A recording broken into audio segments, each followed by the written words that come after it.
It seems I'd been asleep ever since the treatment. But when I awoke and learned you were all still here, I knew I had to come.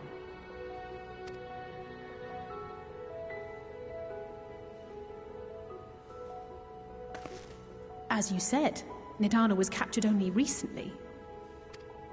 Such a brief exposure is swiftly cured, so I tended to her before we gathered at Megaduta. And I am truly grateful that you did. I cannot thank you enough. All of you, for everything you've done.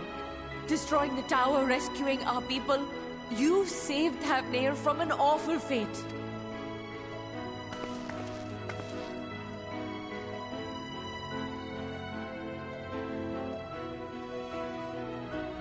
Yet who hath truly saved whom? Due in no small part to thine inspirational courage, the alchemists were successful in reproducing warding scales of proven efficacy. Replications of thy work now stand ready to travel across the seas, unto the hands of those who might wield them against this rising evil. The talisman? Is this...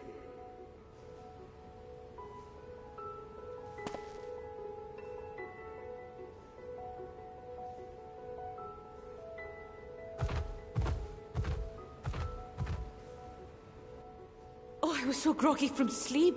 I didn't even think to ask.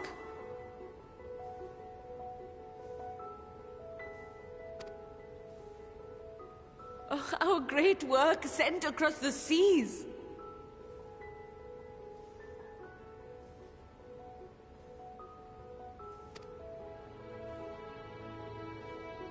It was worth it. Oh, it was all worth it.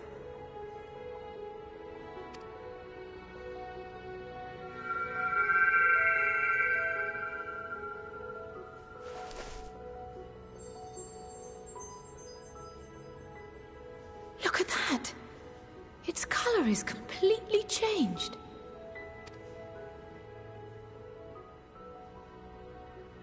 What do you have there?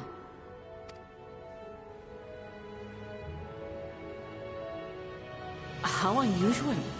I wonder if the effect is a reaction to Akasha.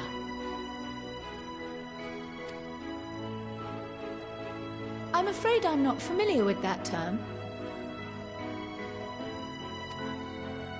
Akasha? It is one of the unseen energies defined by Harnish alchemical theory. Though a gross oversimplification, some describe it as an essence influenced by feelings. You imply that it is distinct from ether? As foreign scholars often conflate the two, but we see them as separate concepts. Ether is an energy which permeates the land. It exists within animals, objects, even the air we breathe, affecting all through which it flows. Akasha, on the other hand, exists in a domain beyond our reach. A gift bestowed from on high, or torn from the heavens in some traditions. Akasha can neither be created nor destroyed. It is beyond our power to purposefully alter or manipulate. The only thing observed to influence it is an abundance of, I want to say, spiritual emotion. As a veteran of the battlefield, surely you've experienced moments of desperation or exaltation when you've transcended the usual limits of your capabilities. That is a manifestation of Akasha, the invisible essence harnessed by heart, mind, and unyielding spirit. I really must hear more about this theory. Our disciplines are based entirely upon the idea that ether is the fundamental form of all energy. I'm glad my haphazard explanation has piqued your interest. But even for us, Akasha is a somewhat abstract field of study. a lack of practical application lends itself poorly to formalized research. Which is why my analysis of your flower can amount to little more than idle speculation. I am... Nonsense! You have nothing to be sorry for. Your insight is much appreciated.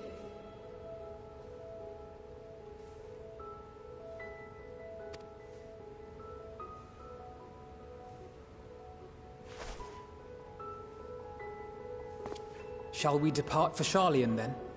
I will see to it that the talismans arrive at the Annex. And we will be in touch once our talks are concluded. I suggest you rest while you can. From here onward, sleep is bound to be in short supply.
Take heart and protect them well.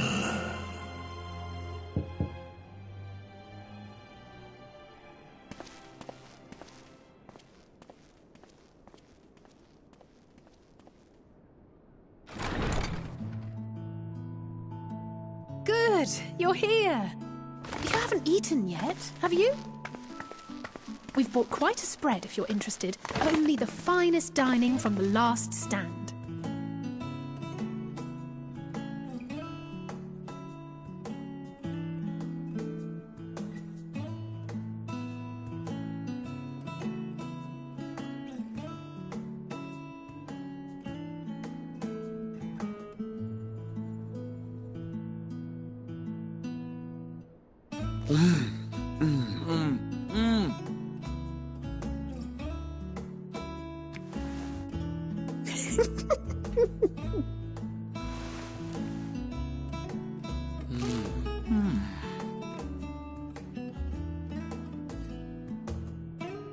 Lest you wonder, we invited Estinian as well. But he refused with a rather grim-faced, "No, thank you." I suspect Charlian cuisine is not to his liking. Oh, I don't know about that. Perhaps our lone wolf just needed some time apart. What? To perfect his brooding stare?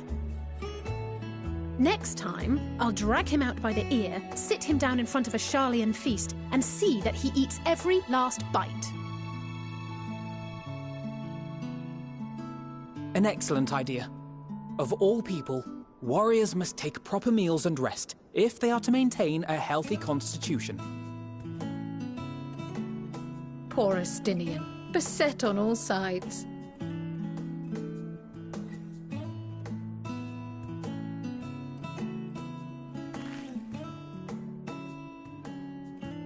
Speaking of one's physical condition, Mistress Cryle, I hear you recently played literal host to Heidelin herself.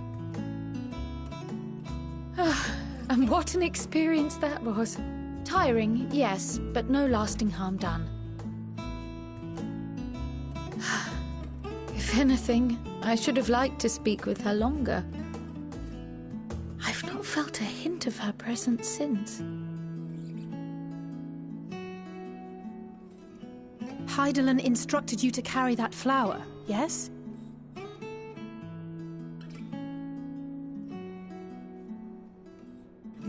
Twill be your guide, test and proof of your conviction.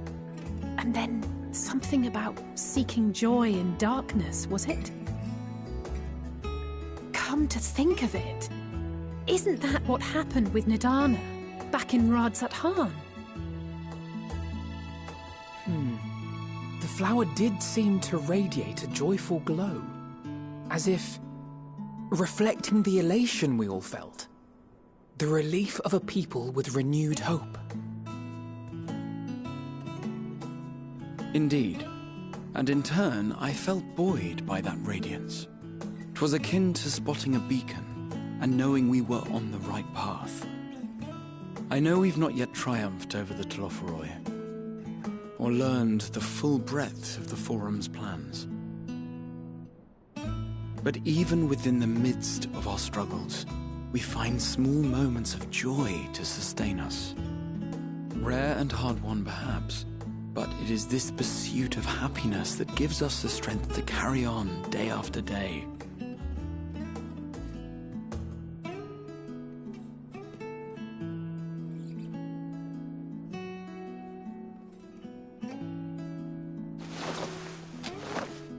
Hey, that's mine. To the swift the spoils.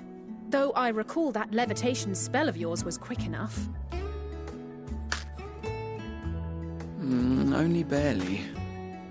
And even at my best, I'm still too slow to wield it effectively in battle. Mayhap I simply require more practice with this new magic. You unearthed it from the depths of Numenon, I presume? Aye, and from a veritable mountain of arcane tomes at that. 'Twas necessary to facilitate my solitary explorations. Or, to put it simply, you used it to sneak around the forbidden archives. Yes. Well, after a fashion.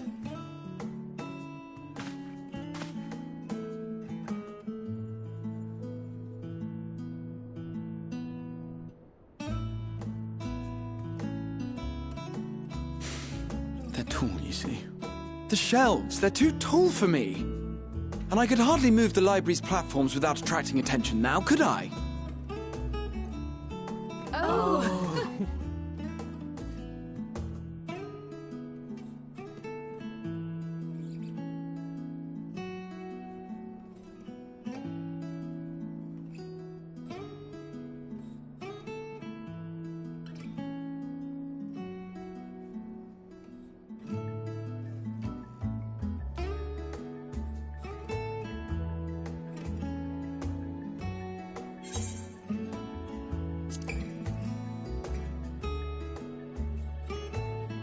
I'm not that ambitious.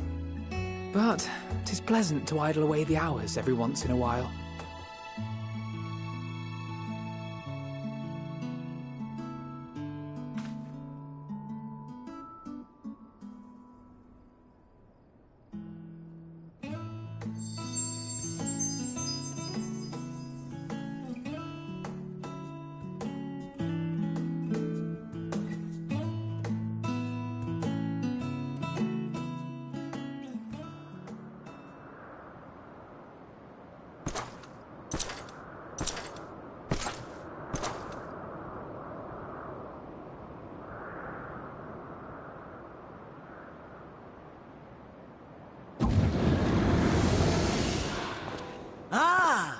Enjoying the bracing cold, I see.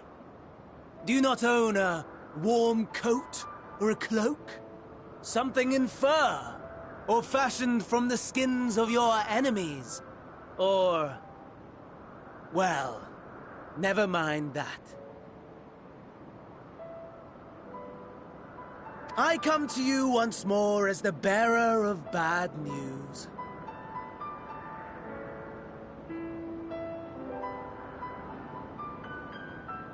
Our tower in Thavnir has been toppled, and I need not tell you by whom. Given how many we have at our disposal, the loss of a single spire is hardly fatal to our plans. It does, however, slow the rate at which we siphon the ether. If they continue to preoccupy themselves with the towers, then all will be well. But should our foe prove bold enough to strike at us here, then the... Our foe is bold enough. Of that, I can assure you.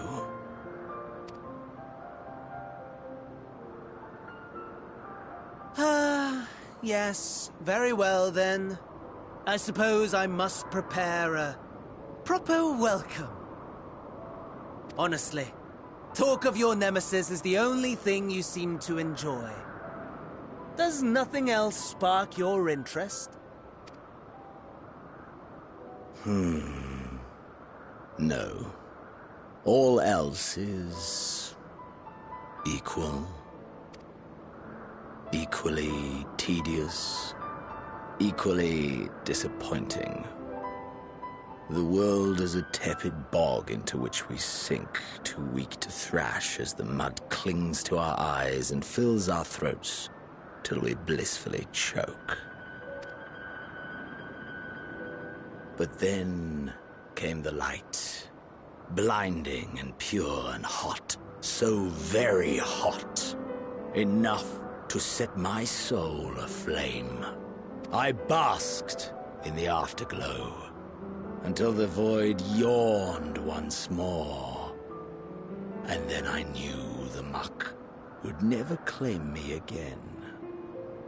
There was naught for me ahead, so I drew the curtain on all that had come before.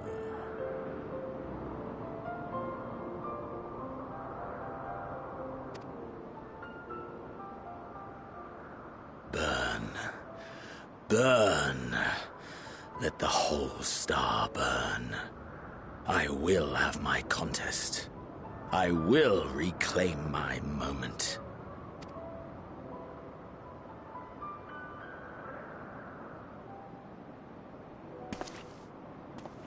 How wonderful that the emptiness of death has not dissuaded you from committing your life to its pursuit once more.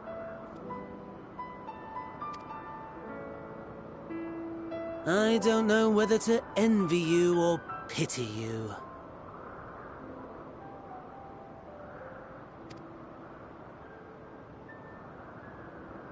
You question my disinterest, but what of yours? Despite your noisome antics, I sense you take little pleasure in this endeavor. Mercy, my lord. Such pointed barbs from one who barely acknowledges my existence. Nevertheless, you are mistaken. For I do find this part somewhat enjoyable. You see, when I was mortal, I would always have the same dream. It was a fragmented thing, disjointed, all the faces incomplete. The setting, too, was unknown to me, so I thought it simply a fantasy of my sleeping mind. Until one day, I realized it was showing me the truth. Much as your dream of the final days enlightened you.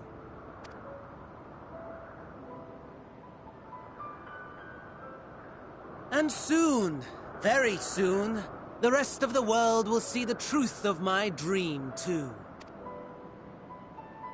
Yes, I think that is something we can both enjoy.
remember you.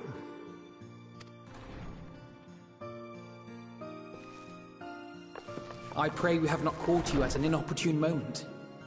We wanted to offer our thanks for your kind words in the forum.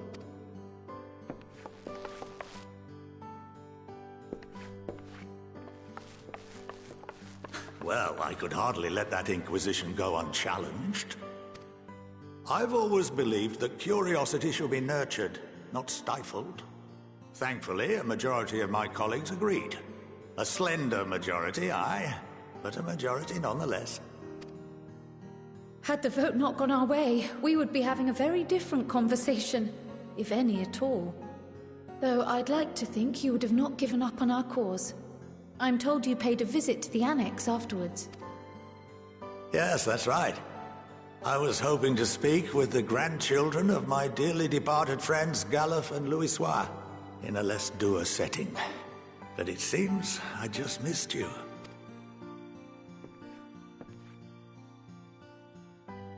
I still can't believe how much you've grown. If only your grandsires could have seen the way you presented yourselves to the Forum. Why, it fair brought a tear to my own eye.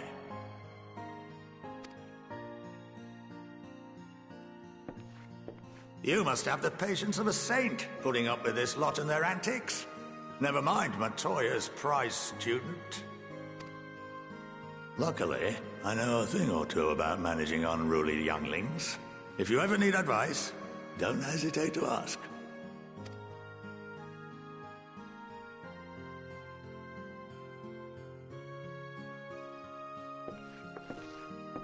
If I may, there is a rather more pressing matter we wish to discuss. What can you tell us of this duty that the Forum must fulfill? Nothing, I'm afraid. Like all humble servants of the Forum, I am sworn to secrecy. Or rather, I couldn't tell you if I tried. Our duty is of the gravest importance. Furthermore, if the particulars were made public, it would incite widespread panic. As such, those entrusted with this duty have been bound by an enchantment, which prevents us from speaking of such matters without the express permission of the Forum. How is that even possible?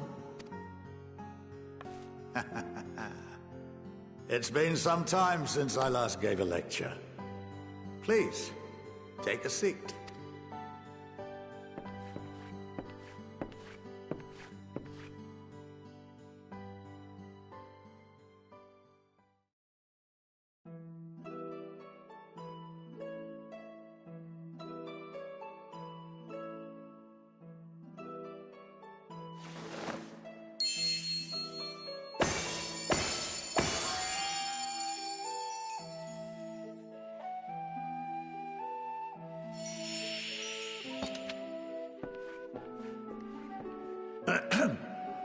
We shall begin by reviewing the fundamentals of etherology. The ether, which imbues us with life, can be categorized into three forms. Two are of the incorporeal sort, the soul, and the memory. Can anyone tell me the third?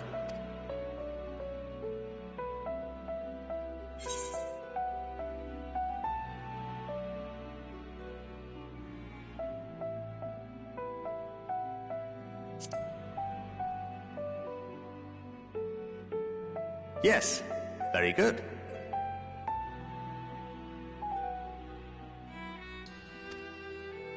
This is the form with which the layman is most familiar. Consumed by even the simplest of daily activities, and replenished by the food and drink that sustain us, this form of ether is in constant flux. In contrast, the ether that comprises the soul is rarely subject to dramatic change. The same can be said for memory, as the two are intrinsically linked.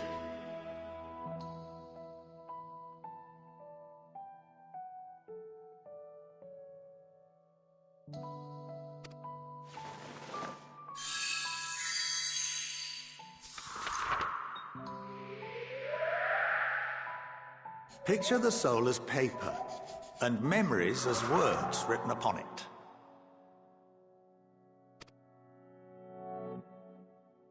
Now, what would happen if that paper was doused with ink?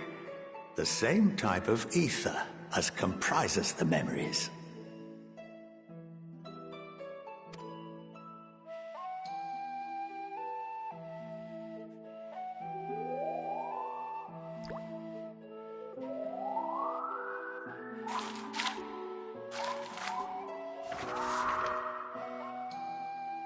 It would blot out everything that was written.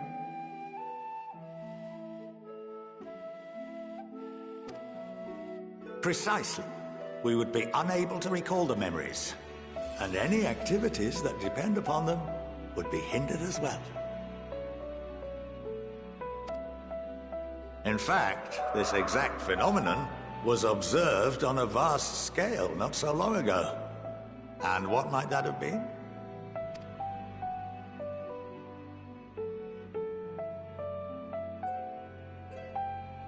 The seventh Umbral Calamity. The people of Eorzea vividly recall Bahamut breaking free of the Lesser Moon and raining hellfire down upon the realm. But no one could seem to remember the events that followed immediately afterwards. Indeed.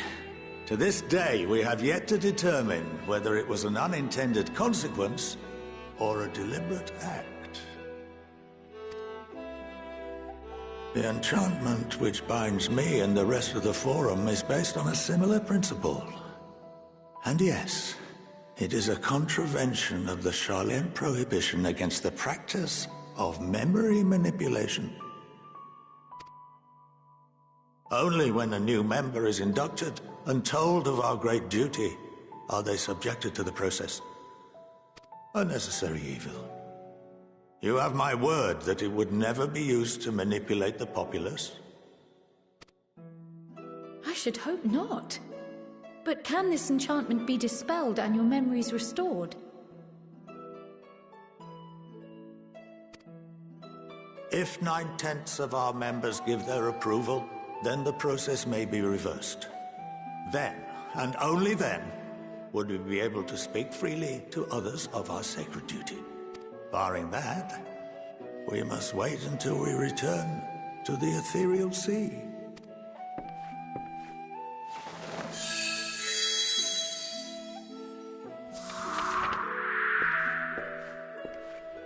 For there we will be purified, the blots upon our souls washed clean.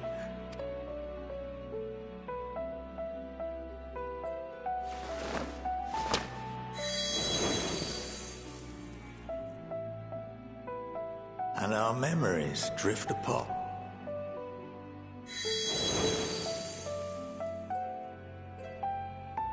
But there are those memories that are indelibly etched upon our souls. So, What happens after that? we are reduced to pure ether, coalesce with that of others, and create souls anew. Alternative schools of thought assert souls remain whole and return to the corporeal world, reborn into another form. Both theories have their proponents. Personally, I consider each equally probable.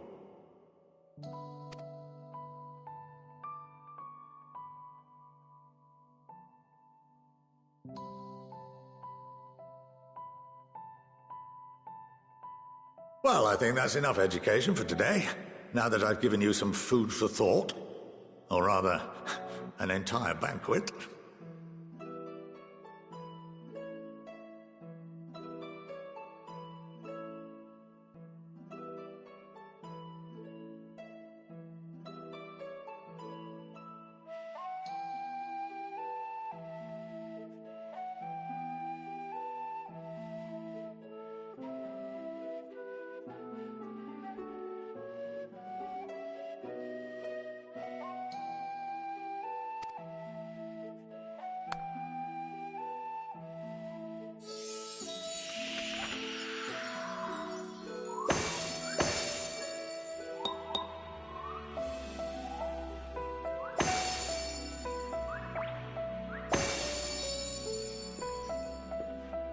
I would remind you that although I'm unable to assist you with certain matters, the resources at my disposal may still be of use to you.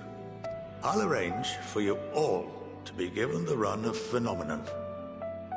Of course, as associate to our alumni and the students of Baldessian, this privilege is extended to you as well, my friend. Oh, and I suggest you speak with Ki Aliapo. She's well known among the artisans of Sharlayan, and her network of contacts may prove useful in your search for knowledge. I wish you all the best in your pursuits, wheresoever they may take you.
By the 12.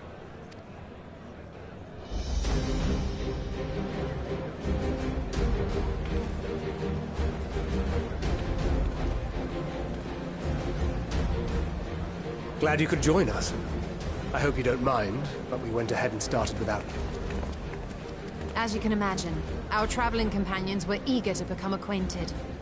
'Tis a rare thing indeed to see such a diverse and talented group of individuals assembled for a single purpose. We fight not only for the sake of Eorzea, but for the entire world, including the people of Garlemald. Much rides on the efforts of the Ilsabard contingent. Indeed, which is why I am glad to find myself in the company of many trusted comrades, yourselves included.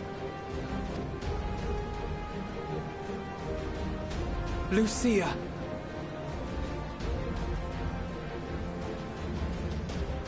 I have come at the behest of Lord Emmerich, who has honored me with the role of Ishgard's representative.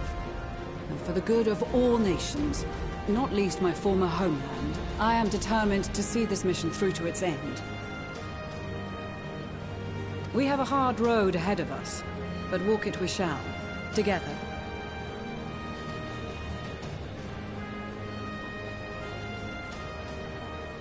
We too welcome this opportunity to work together once more. I have faith that, if there is a way to resolve this conflict, we will find it. Allow me to introduce you to the rest of our company. Everyone! If I may have your attention.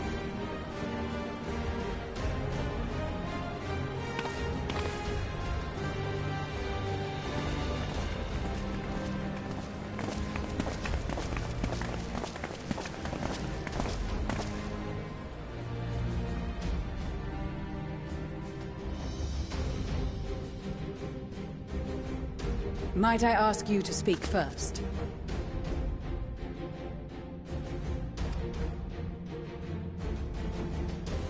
If I must.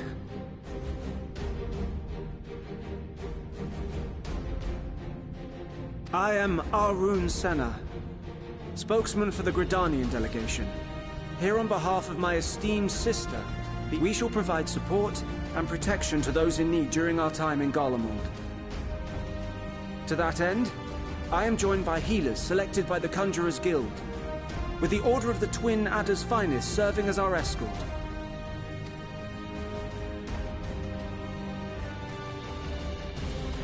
Of course, with an experienced white mage such as yourself accompanying us as well, those requiring more involved treatment will be in safe hands. Raya O sends her regards, by the way. Suppose I'd better say my piece. Wait, I know you. The name's Sicard, in case you've forgotten. Anyway, the Admiral asked Captain Hilfear to send his best, and for whatever reason, he... Of course, if I'd refused, I'd be the laughingstock of the bloody executioners, and my reputation's taken enough of a keyhauling as it is. But more importantly, like any pirate worth his salt, I know when you're staring down a storm, you gotta trust in the commander of your ship. So if the Admiral wants us to go to Garlemald, not for plunder and glory, but a promise of peace in our time, then that's what we'll do. Since we all know how much the Empire loves its steel, we thought we'd bring along a few smiths to make the most of it. Give them a pile of scrap and they'll cobble together anything you fancy. Of course, just like the Gridanians, we got fighters of our own. We might have come with a more constructive purpose in mind, but we're more than capable of cracking skulls, believe you me. Well, you're certainly raring to go. But then again, so are we. The most dependable warriors of Uldar and Alamigo have assembled at the Sultana and General Aldin's behest.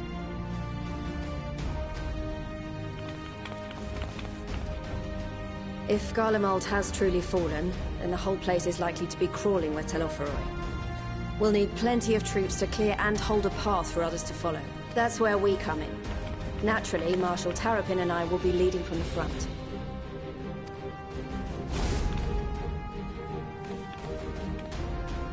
It's been some time since I last saw you in your element on the battlefield. From what I've heard, you've become pretty fearsome yourself. Master Matoya? The Avatar of Destruction?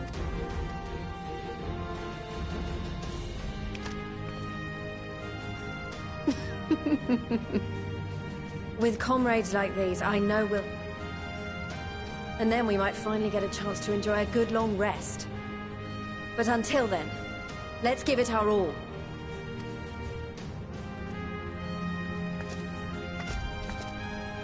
As for Ishgard, we Temple Knights have come in force to uphold our nation's commitment to the peace and welfare of our allies. The bitter cold of Garlemald is a formidable enemy in of itself. Our experience fighting in ice and snow will prove invaluable in the days ahead.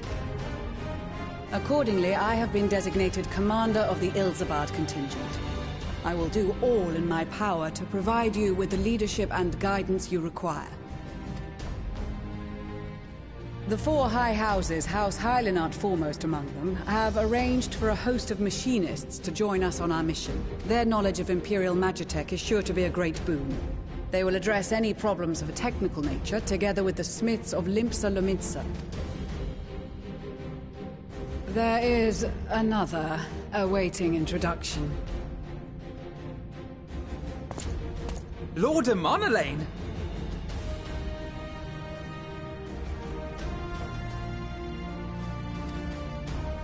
Ah, yes. Emonelane de Forton, at your service.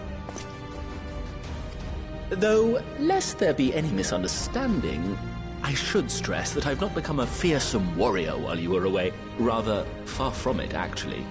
My brother, in his infinite wisdom, decided this would be an excellent chance to make something of myself.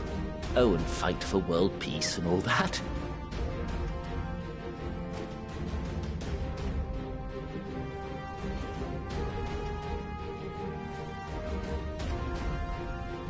But, should the opportunity arise for a spot of ballroom dancing, I will be your twinkle-toed gentleman of light.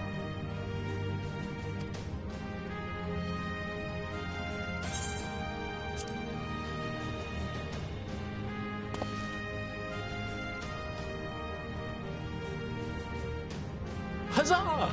I cannot wait to regale Honoroa with my tales of derring-do.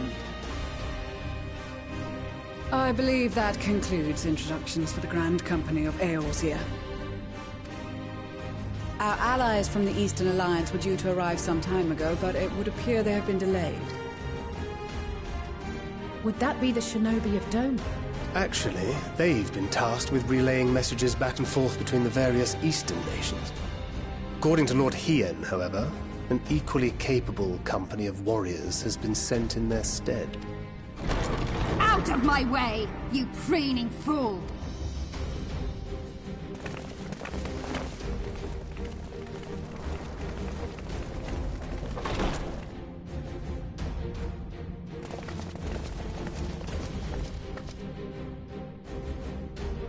Forgive us for coming late. We are the delegates of the Eastern Alliance. Cyrena, and you've brought company. For battle and blood we come, as the steppe is sorely lacking in both. No towers befoul our lands, so we marched on those of Doma, only to find them beyond our reach. But now our thirst for slaughter will be slaked. No quarter to the end. Sadu Hatun, no. We go to make peace with the Iron Men, not war. Warriors of the Steppe, we've heard many tales of your bravery. We welcome you as allies. And these other ones you have brought are... Members of the Dalmascan resistance group, Lente's Tyr.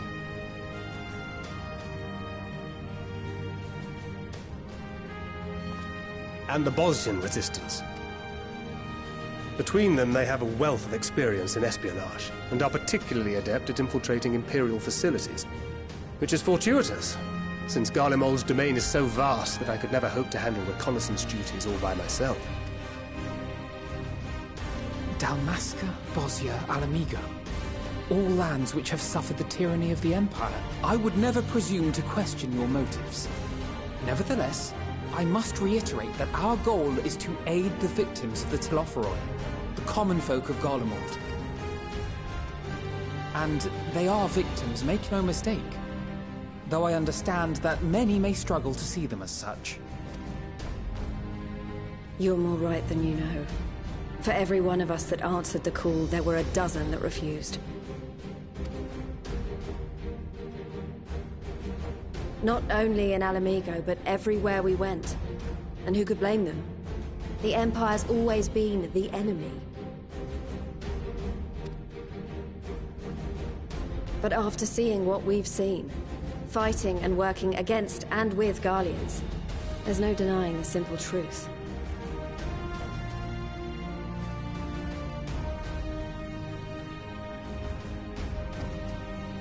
They're just people. No different from you or I. They've got their share of liars and murderers, but so do we. So do we all. Fordola, who once swore herself to Garlemald, has proven herself a trusted ally time and time again. Every Eorzean here knows Cid Garland, the Imperial defector who shared with us countless technological wonders. Maxima, who stands with us today, tried to reform Garlemald from within and make peace with Doma.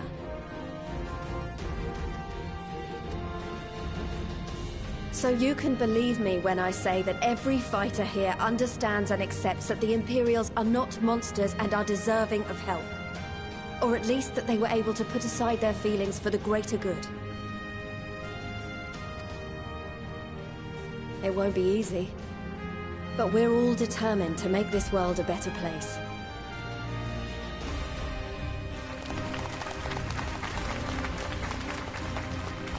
What lingering concerns I may have had were clearly unwarranted.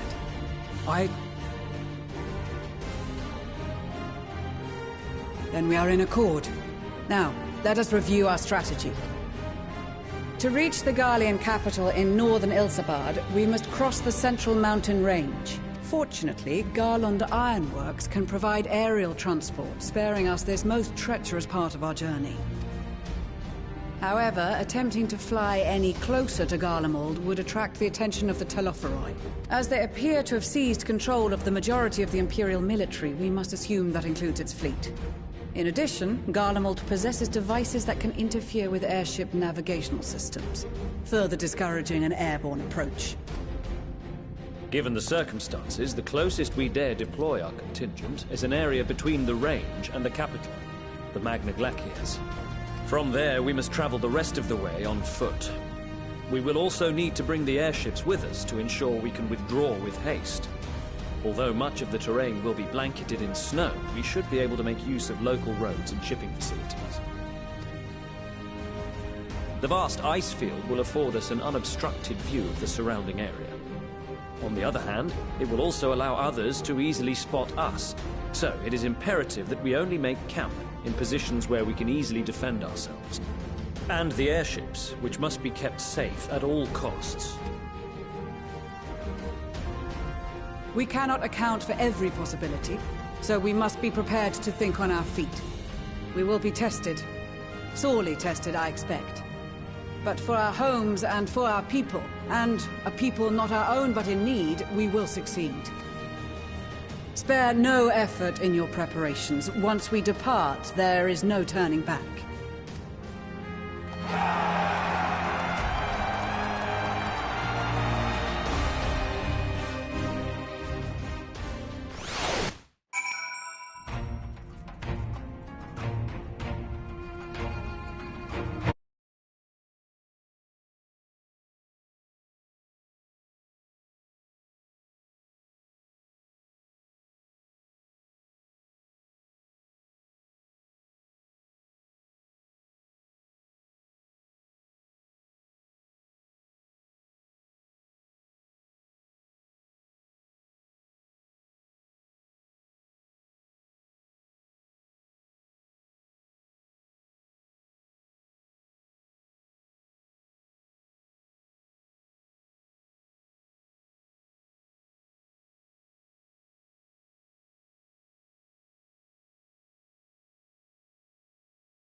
Ilsabard, divided in twain by a vast mountain range. Those who would traverse its jagged peaks face peril at every step. But why go by foot when one can simply fly?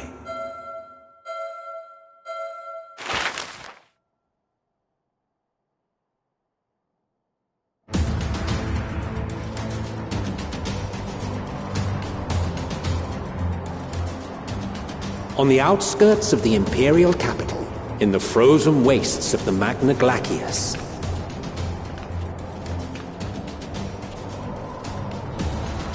the winds howl in icy protest as if to warn against further trespass.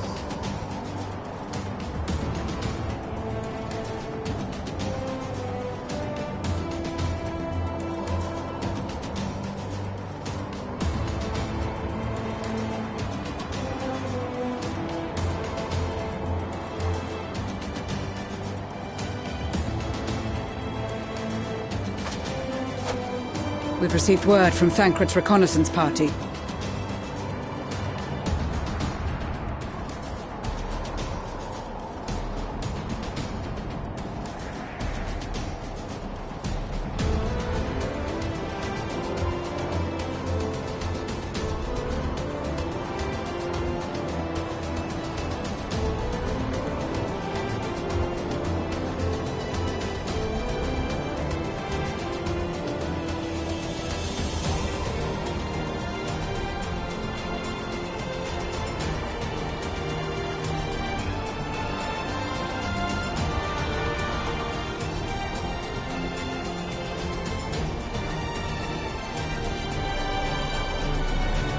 They've sighted a detachment of heavily armed Imperials. Survivors of the Civil War, perhaps? Perhaps, but there is more to it than that. Maxima reports that they are led by Vergilia, legatus of the 3rd Legion, which comprises the bulk of their number.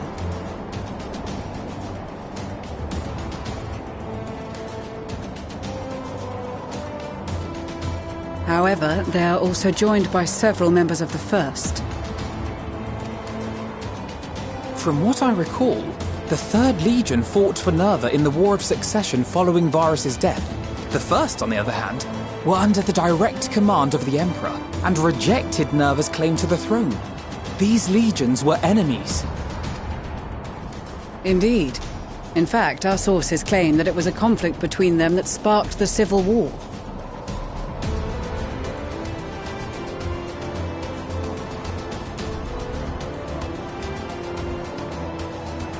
Yet now, these former foes cooperate to defend a ruined Garlemald from invasion.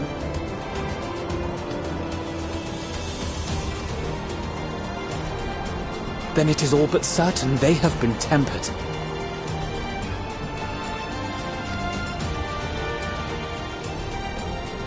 So, what's the plan?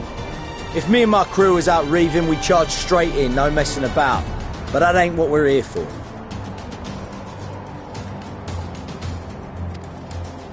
Quite right. Soldiers or no, they are people of Garlemald, the very ones we have come to aid. Direct confrontation is unavoidable. Nevertheless, we must make every effort to limit casualties on both sides. How so? Savage beatings, disarmament, and imprisonment? Not impossible, but easier said than done in the heat of battle.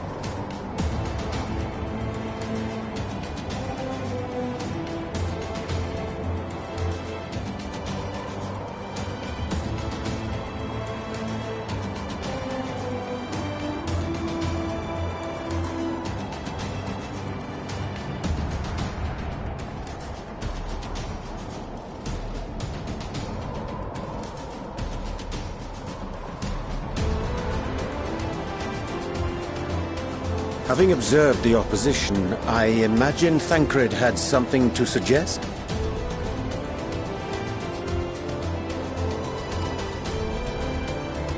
He did. He and the other scouts have already infiltrated a supply depot some distance beyond the Imperial detachment's current position.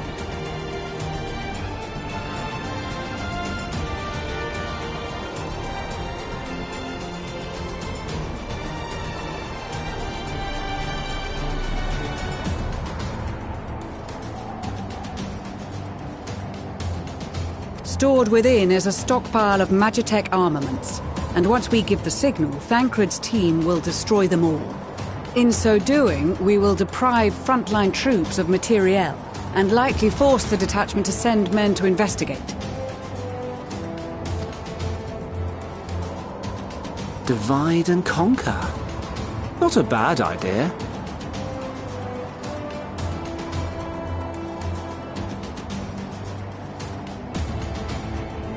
Once the scouts have finished their preparations, we will split into 2 groups.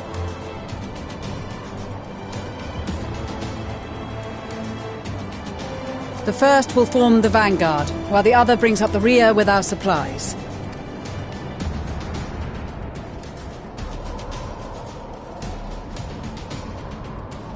As for the Scions, I ask that you lend your assistance where you deem it needed most. I would prefer, however, that you accompany the rearguard and be prepared to join the van at a moment's notice. Kept in reserve as our trump card, so to speak.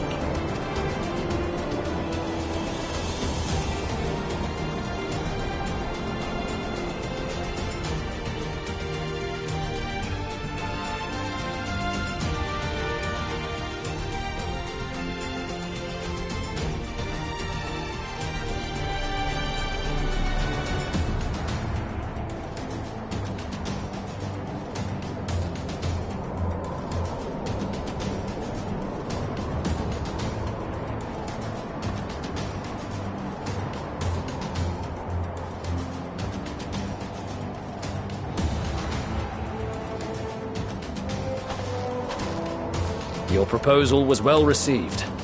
More specifically, they asked that we destroy the Imperial's toys in as spectacular a fashion as possible. Ishtola always did have a flair for the dramatic. She's not an easy woman to please, but I shall do my best to satisfy her thirst for fireworks.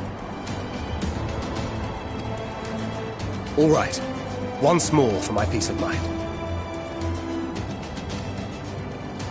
Our first objective will be to rig the enemy's Magitech with explosives. After we've withdrawn to a safe distance, we'll detonate them remotely. Our second will be to issue a deactivation command to the automated units via the control terminal. The blizzard will help us stay hidden, so let's aim to get in and out before it passes. Trust in the plan, and we should all live to see tomorrow.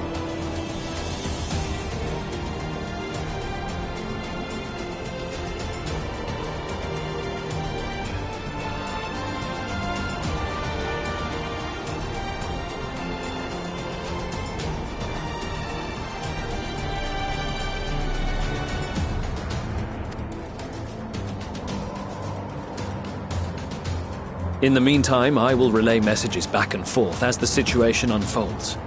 You'll forgive me if I ask again, but are you certain you wish to play the lone wolf? Wouldn't have it any other way. Call it foolish and reckless if you like, but I'll get the job done. I always do.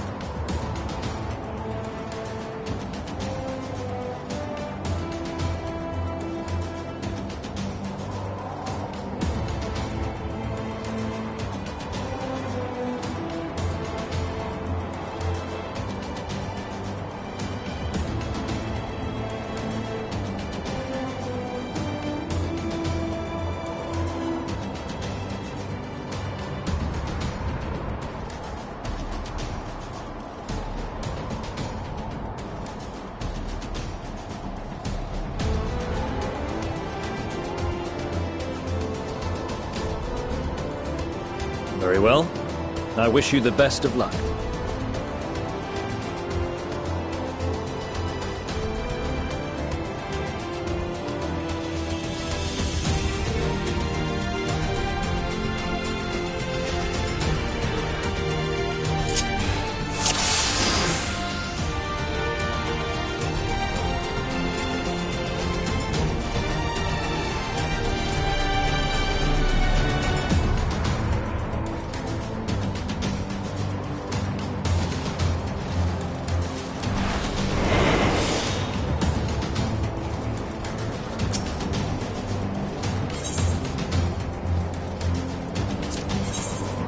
Keep your wits about you.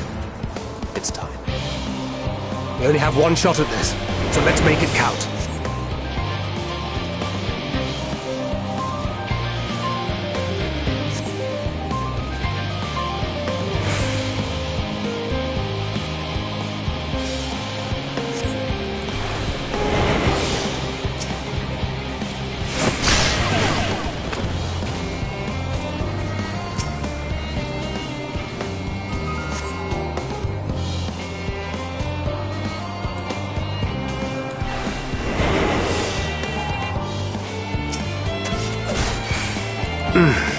Must be losing my touch.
Must be losing my touch.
This is Thancred.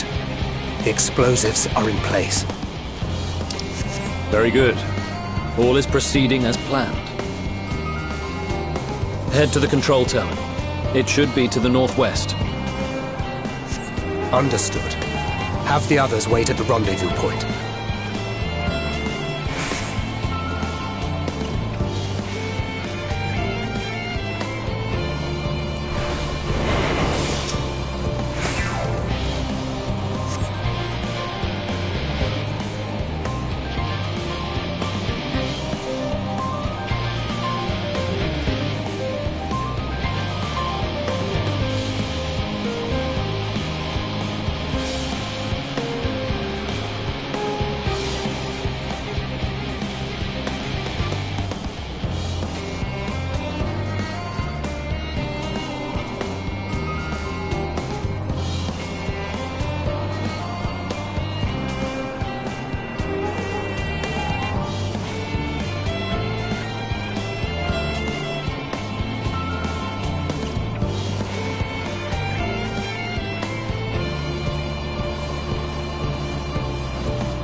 losing my touch.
You are returned, and none the worse for wear, to my considerable relief.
What news from our comrades?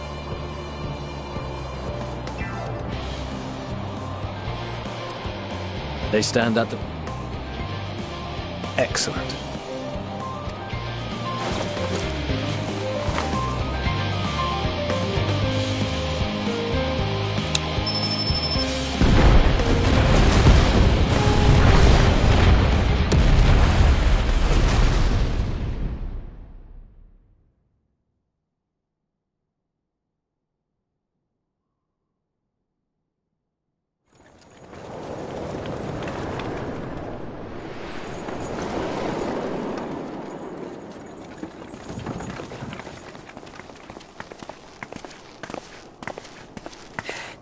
The blizzard's beginning to clear.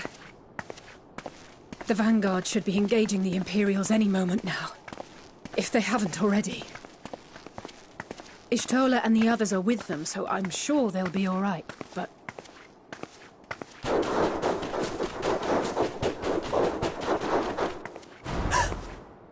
Wait! Something's coming!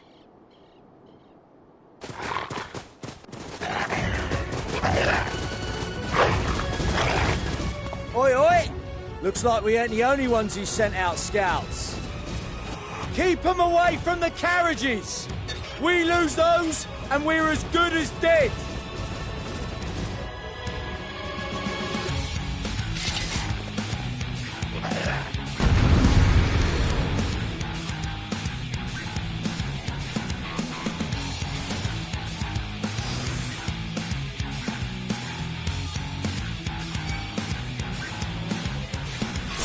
Fighters! Protect the others!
A brief respite, but stay alert.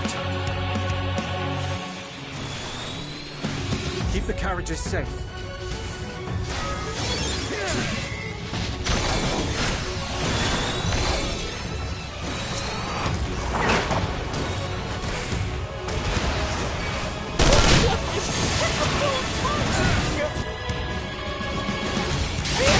Friends, the savior of Ishgard is here!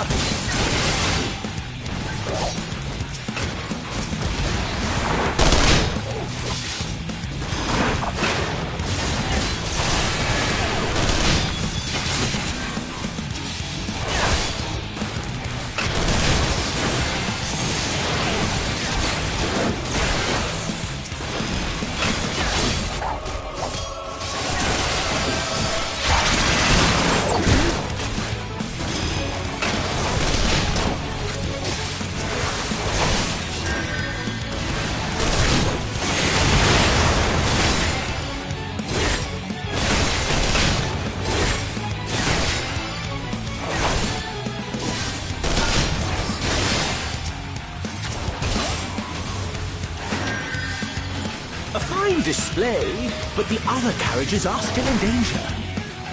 Go on ahead. We'll hold the line.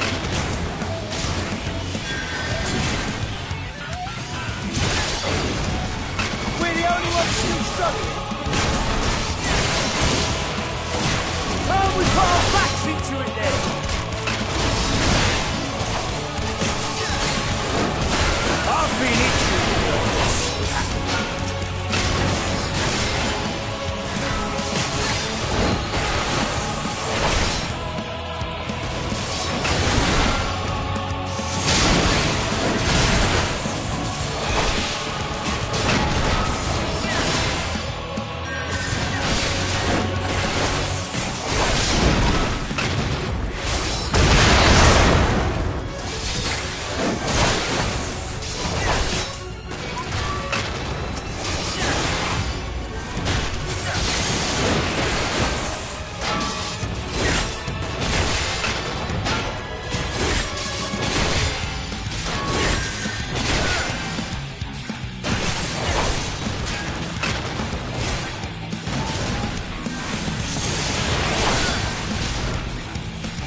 behind and ready for more.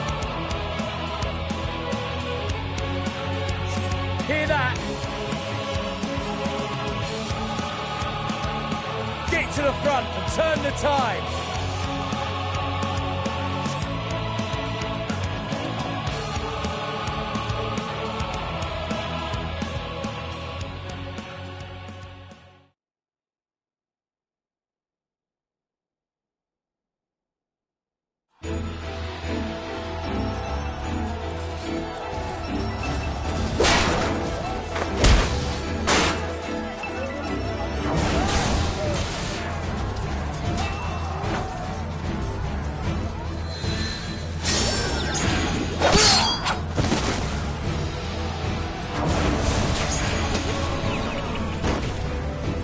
Removed from the field was not a euphemism for enthusiastically murder.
It's nothing that won't heal in time.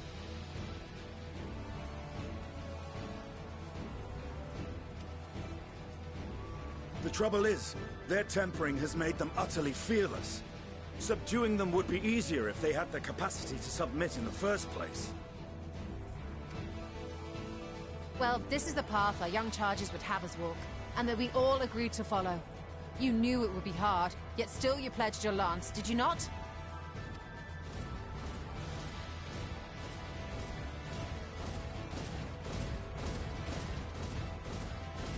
That I did.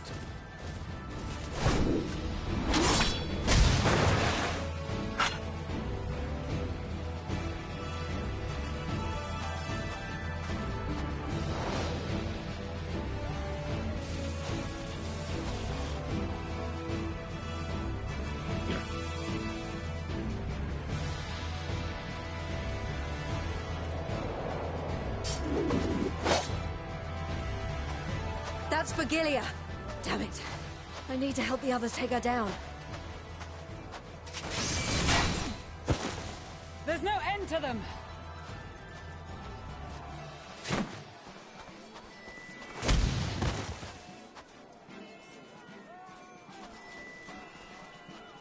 I was wondering when you'd turn up.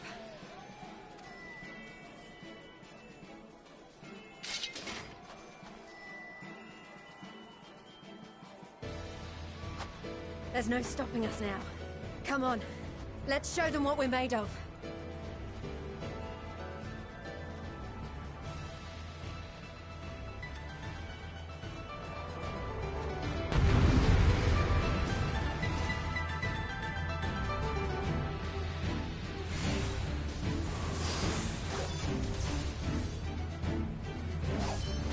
We have them now! Forward!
adversary.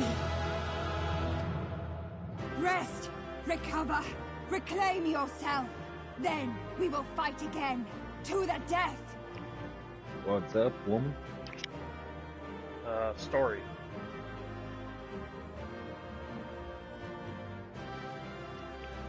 You better hit it and hit it hard. Sadu had too. I'm trying. Let me guess. You guys are at the next dungeon.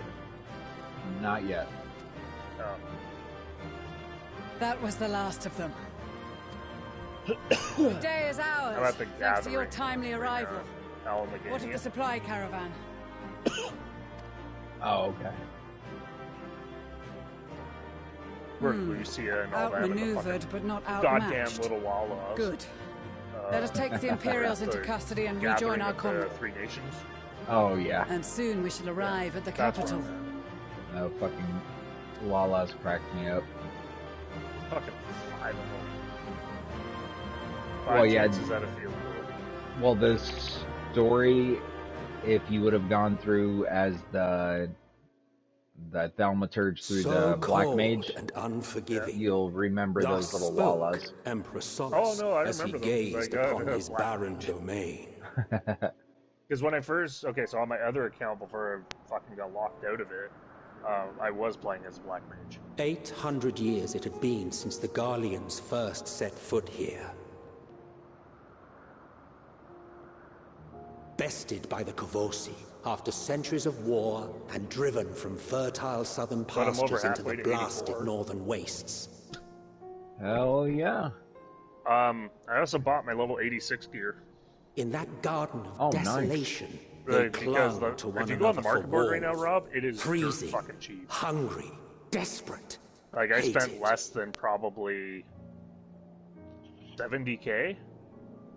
Oh, damn. Like, some of it's going for like 5 to 12k for high quality. That's fucking good, dude. Chosen, forsaken. Yeah, so I already picked up my level 86 gear other than the jewelry, because the jewelry is like 80k.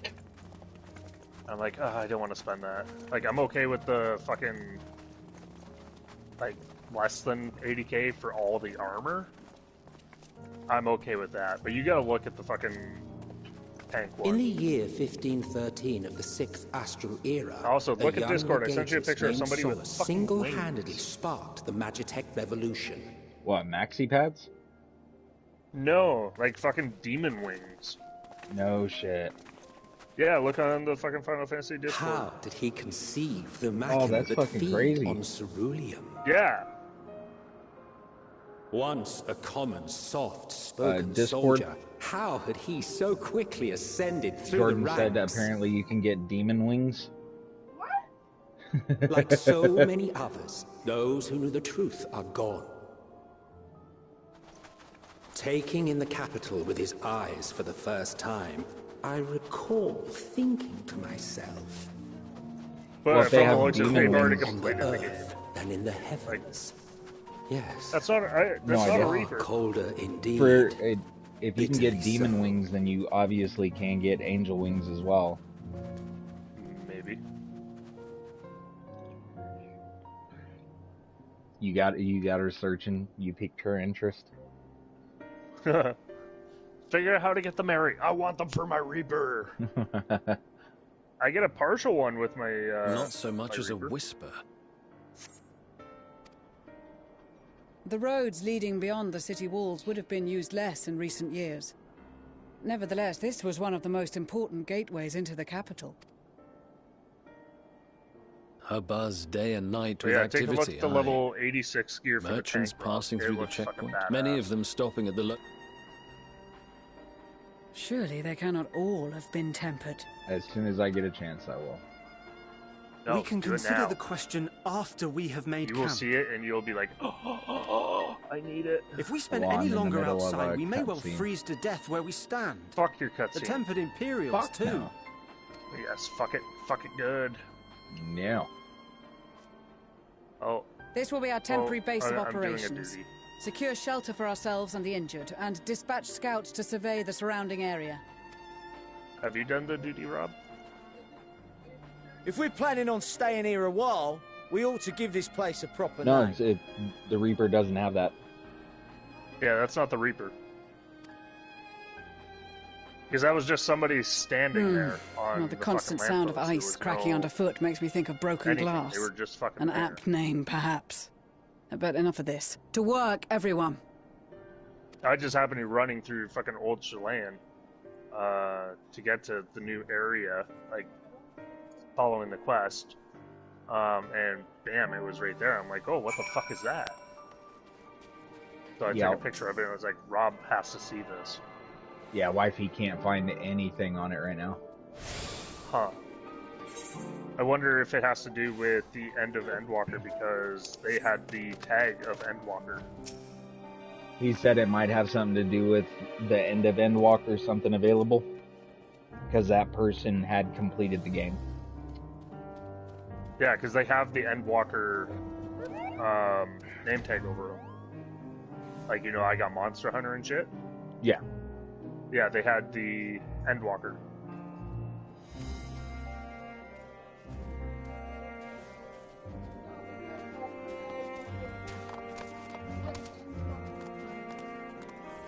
Ah, so we gotta do the hunts. They're the Diablos wings.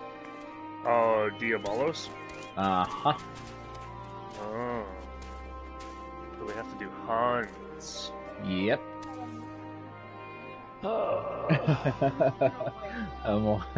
She's saying we gotta do the hunts. We have to do the hunts. Do we, though?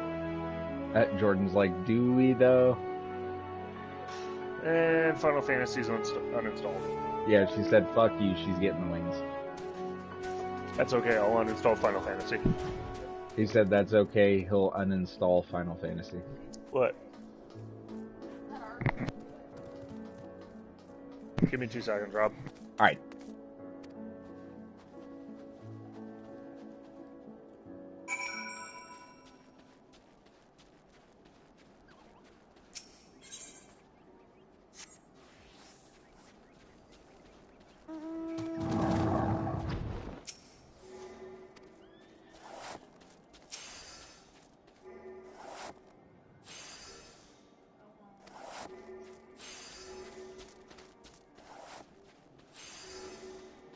Yeah, we're gonna have fates, hunts, everything. Because I'm pretty sure there's some badass mounts in there too.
Our present situation is as follows. Efforts to aid the people of Garlemald have begun in earnest.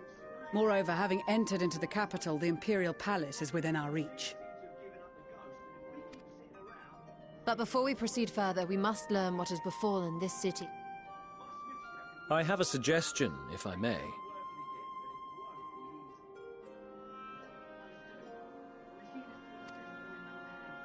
Several of the Imperial soldiers we captured on the Magna Glaciers are members of the Populares and acquaintances of mine. Once we have cured them of their tempering, they should be able to give a reliable account of the events leading to the capital's downfall. A promising idea. I will assist the healers on their ministrations.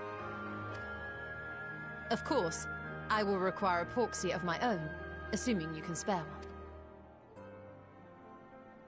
Would you like a hand? No, I am sure we will manage. Better that you take my place in the field. The noxious ether of this place disagrees with me, and as I shall need to draw on my own for the treatment, 'twill be prudent for me to remain within the This talk of curing the tempered is all well and good, but I reckon the cold is a more pressing concern. All the houses round here are fitted with ceruleum heaters that could keep us warm and toasty. Problem is, the machines seem to have given up the ghost, and if we keep sitting around, freezing our asses off... My smiths reckon that with the right parts, they can have them working again, but it won't be easy. Understood. The machinist will assist them in the repairs.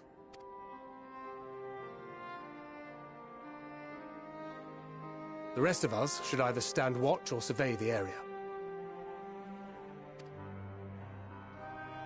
We've made our presence known to the Telothroi. They will be searching for us, if they have not already ascertained our position. That we have seen no sign of them since the battle suggests they have yet to do so. However, I suspect they may be biding their time. Or perhaps we are beneath their notice.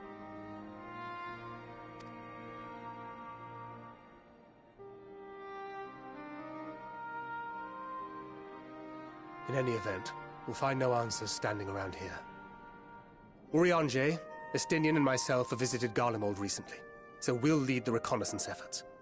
Perhaps bolstered by a few Bosnian and Dalmascian scouts from my previous excursion for good measure.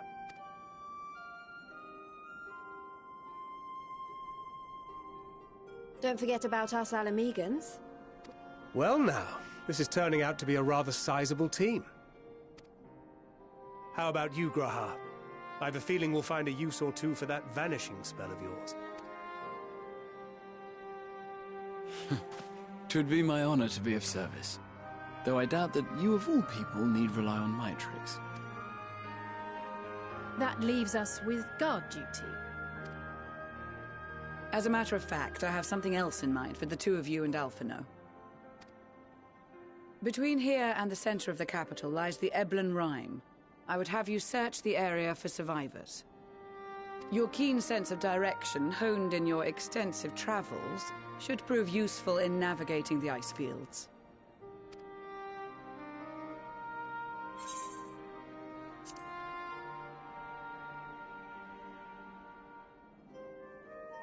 I have faith that you will, and look forward to greeting you on your safe return. You all have your duties. Let us make haste. May the Fury bless and keep you.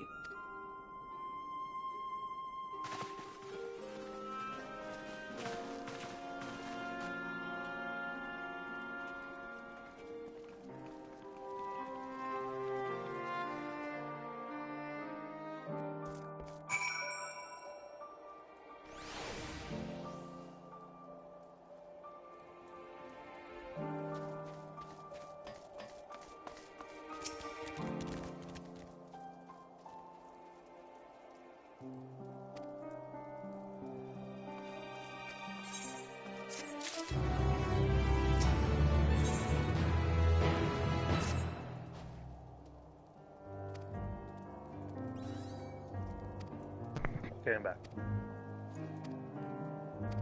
I didn't know I was playing Metal Gear Solid.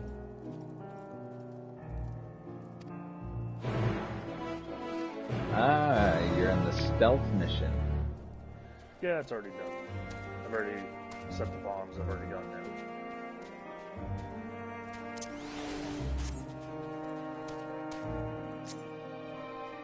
We're not on the same team. Why? You're supposed to send me an in. Me? No, my wife. Same team for what? It's because we had to split in order to go through the mission.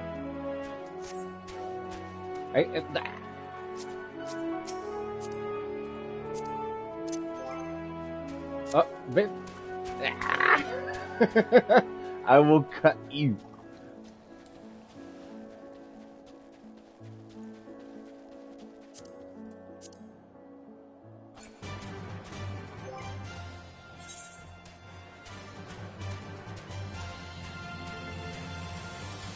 How dare you?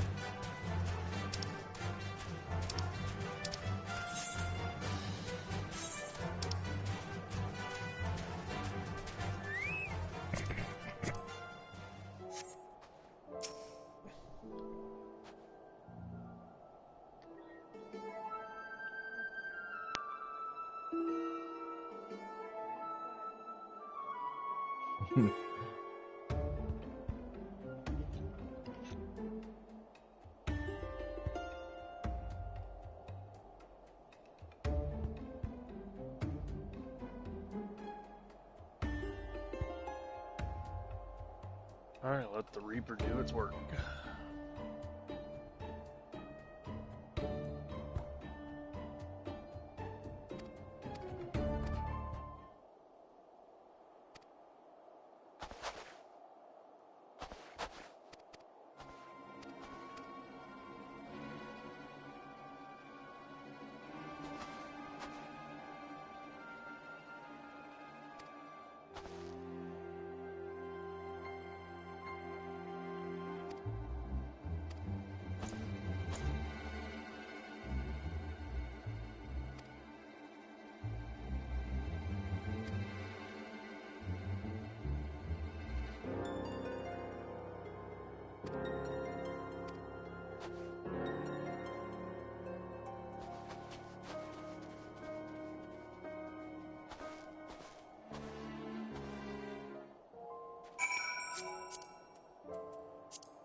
Secret agent man, secret agent man.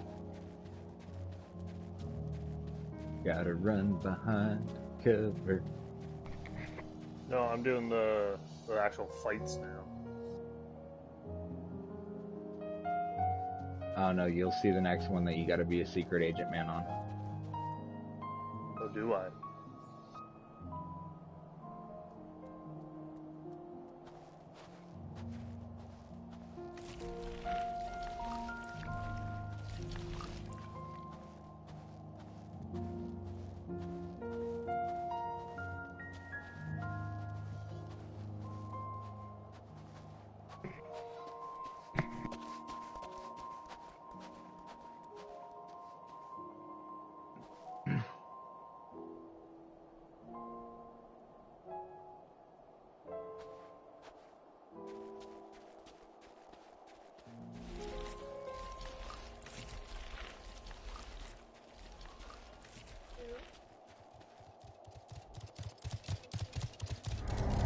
Fuck! Yep. Get behind that post as quickly as possible.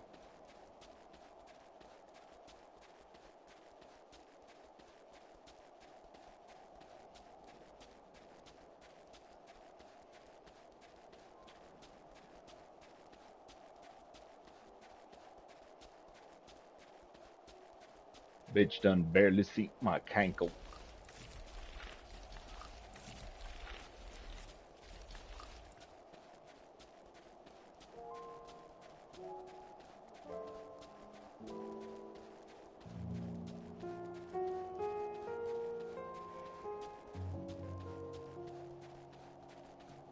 You good?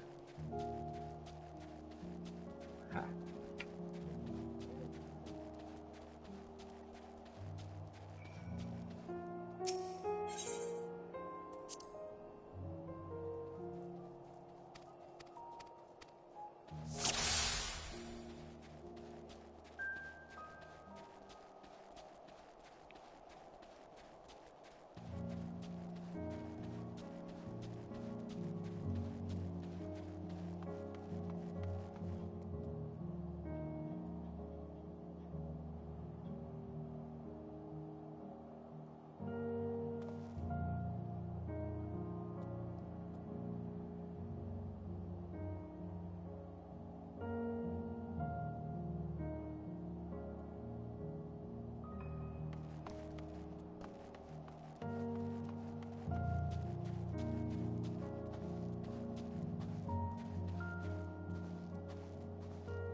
Duty complete!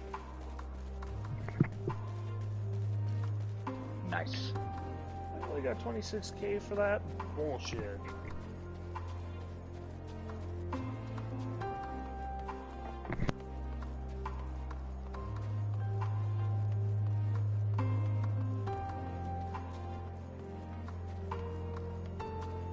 Give me 2 seconds, I'll be right back.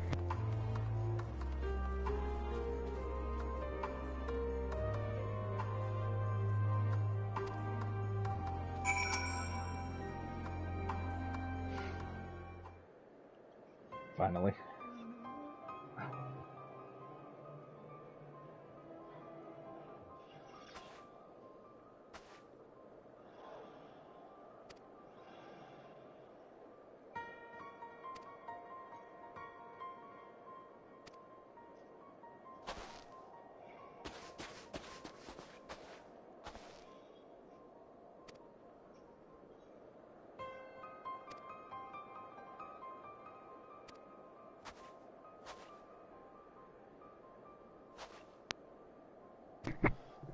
Okay, I'm back.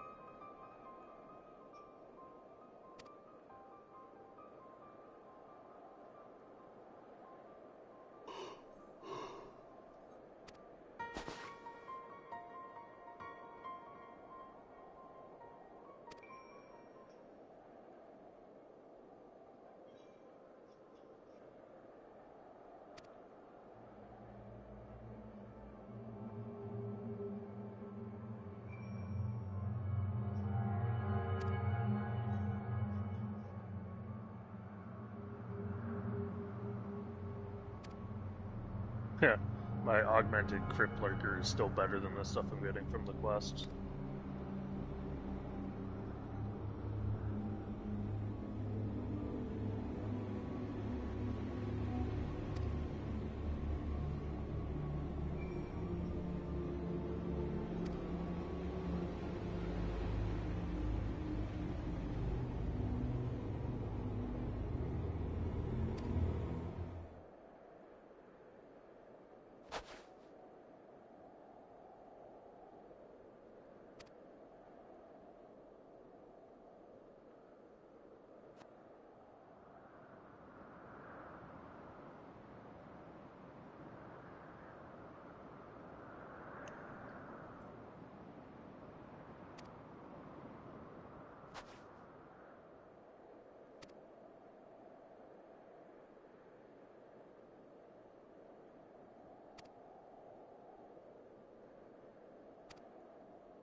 Jordan, you still there?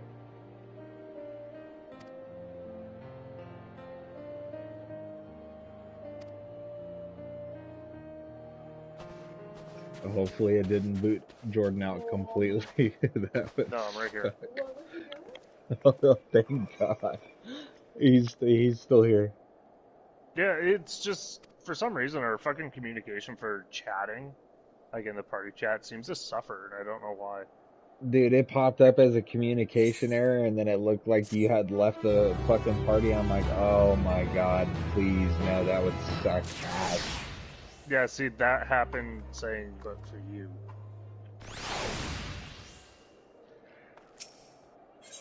It's really, really odd because it keeps popping up, and like, it'll either be Mary or you, Harley, and it'll just be like,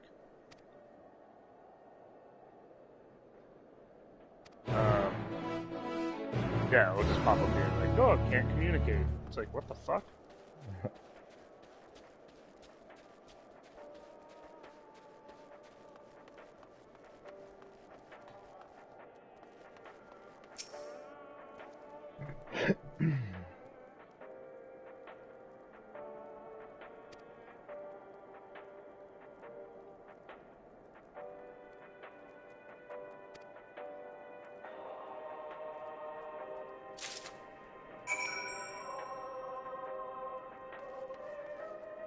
$2 mil to 84.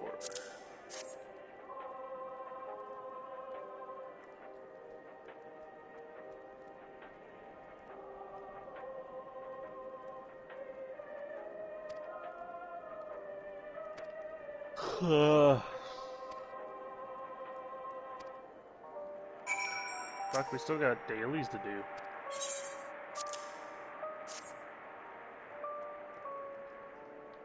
Oh, you mean where I gotta follow the girl from a safe distance? Yeah.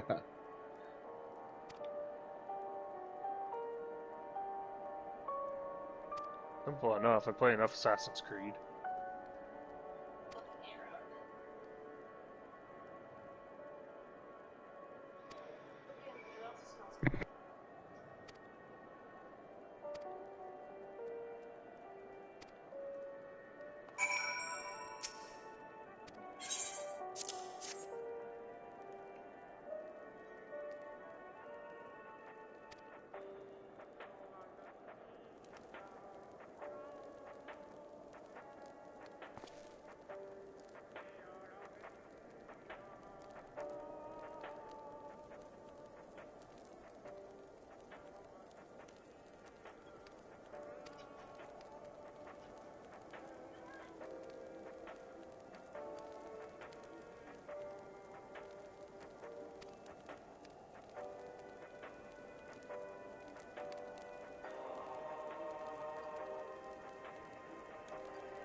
So I'm not very far behind you?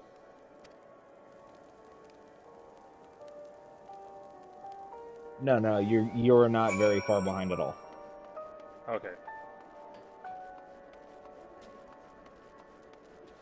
Well, my wife is trying to get ahead as much as possible.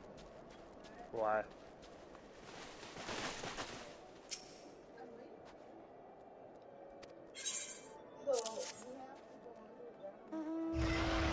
Ooh, nice. We're supposed to be doing this together, Mary.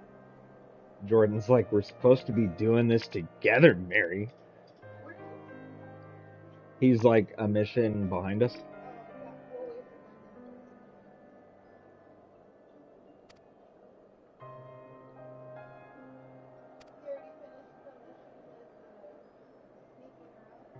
Yep, and he's following the lady right now. Yeah, he knows. What do I know? Not to get caught. No shit, when it says follow at a safe distance and don't be seen.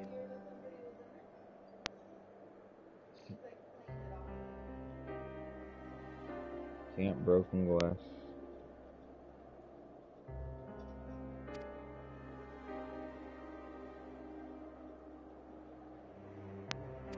Hello, girl in green. Let me talk to you.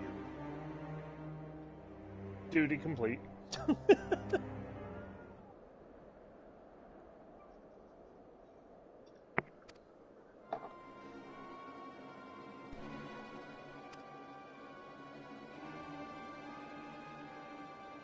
Puff, Puff, turn around and get spooked. Ah! Oh no, there's a person!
This sneaky little mother fluffer.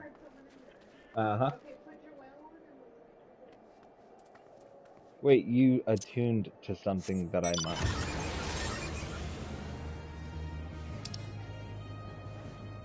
Oh, really? How dare you? Yeah, I'm just parking outside. I'm being courteous to the owners. Space whale. Well, you should be if he joins. Who? You. Join what? Wifey sent you an invite. I got an invite. Oh, he's in a cutscene?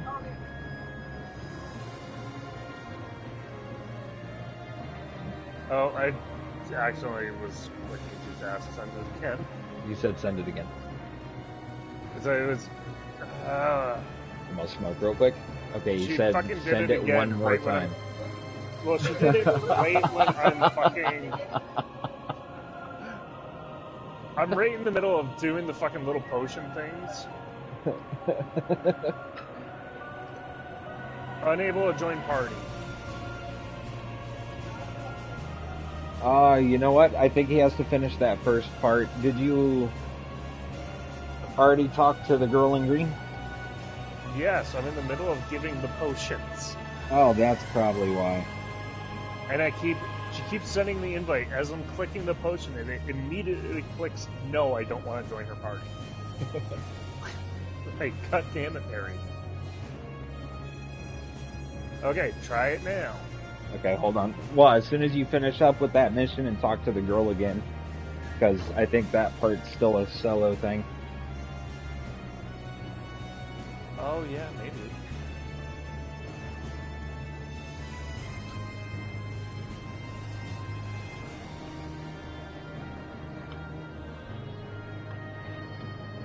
Okay, now try. Okay, he says he's ready.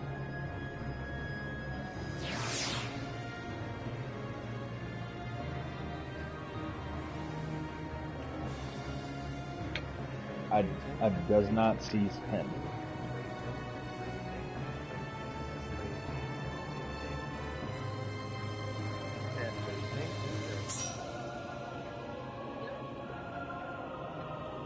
Oh, damn, you're in a different queue.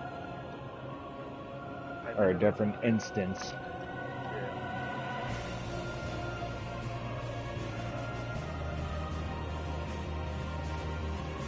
What the fuck, man? I got the space whale roaring and ready to go. Well, I'm sorry. I'm on my blue and purple fucking chocobo.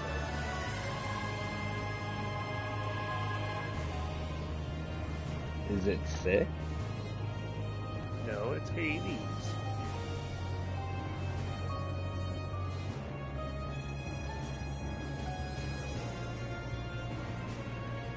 I don't know, man. From the colors you just described, it might have something that Harley has.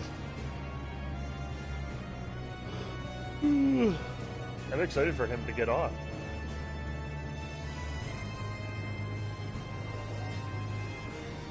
Yeah, if and when he gets on. He was watching shows with the wifey, and then told me that he'll see when he gets on, or how tired he is because he has work tomorrow. And I was like, okay, dude, just go to bed. Yeah. If you're not gonna get on, don't fucking waste our time.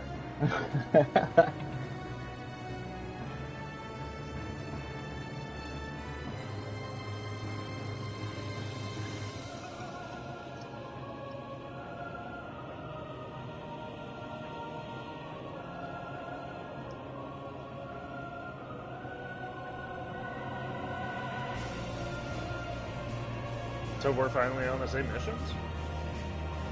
Yep. Yeah, after this one, we decided to wait for you.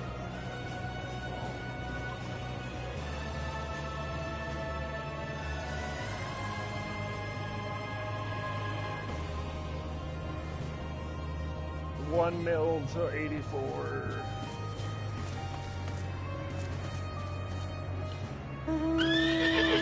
At the end of the trail.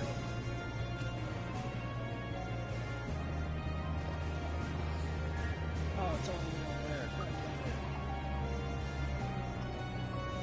Where's a space whale when you need it?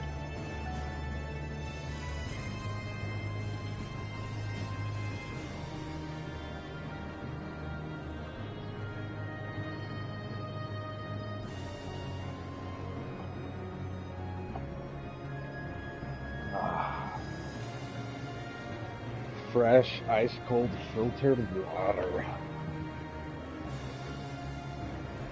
Yeah. Space whale. This guy has a T-Rex. Like an actual T-Rex.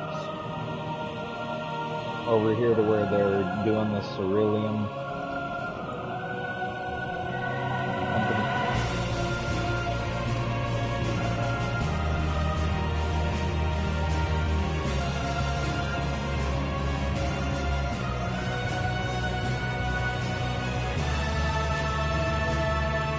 That's like a cave or something.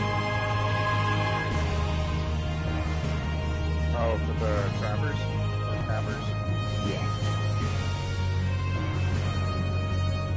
I should be able to run these guys over with my space whale.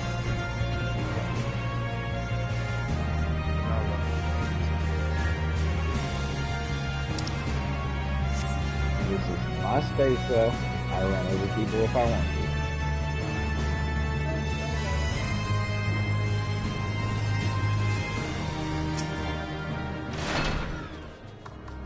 What class are you running right now, Rob?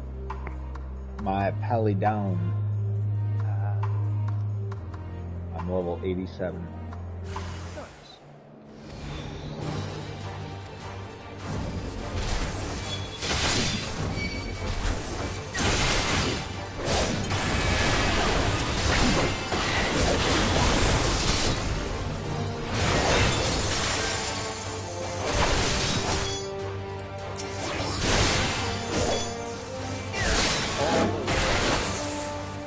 Yeah, I don't play, homie.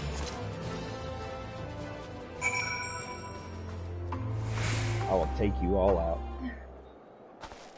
No, you won't. You're a pussy. Already in the process. Well, you better take me out to dinner. And I am not cheap.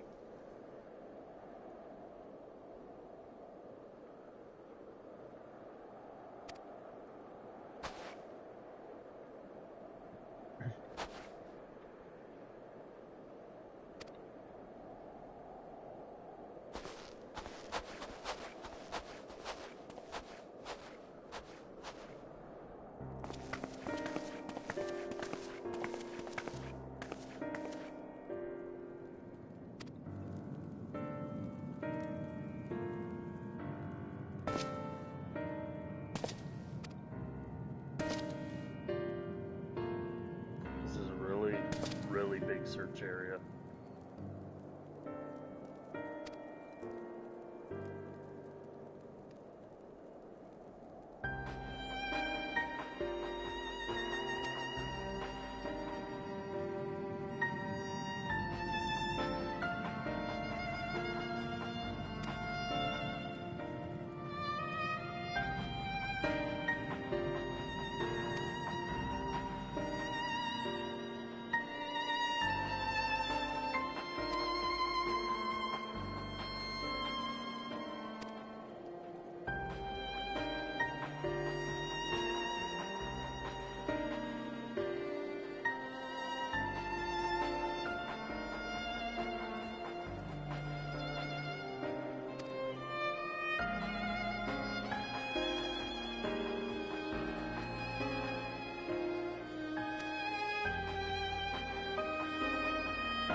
Okay. Oh, yeah, baby. Thought you wanted space way.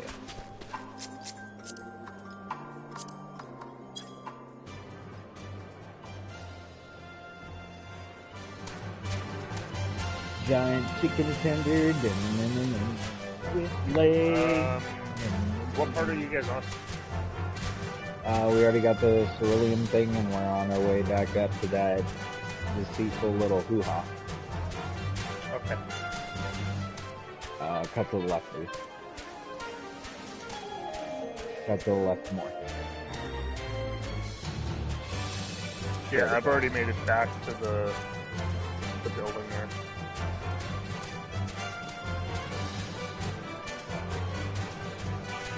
And then go up those stairs.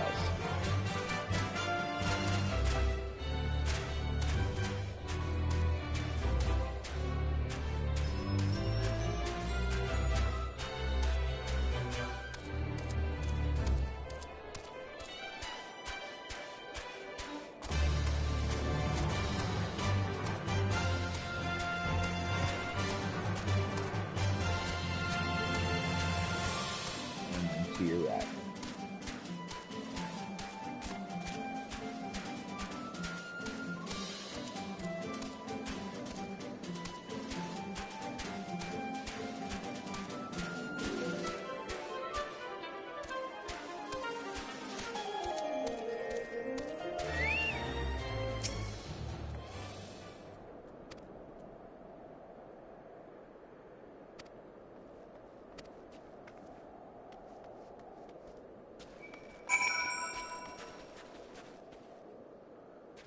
Here we go, back here.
get some more levels.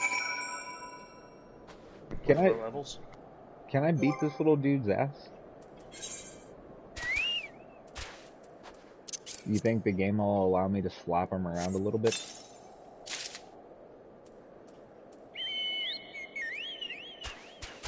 Think the game should definitely let me slap him around a little bit.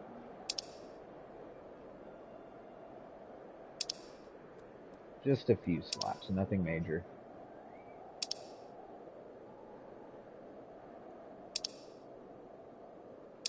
Oh, you gotta be shitting me. Where's my chocobo food?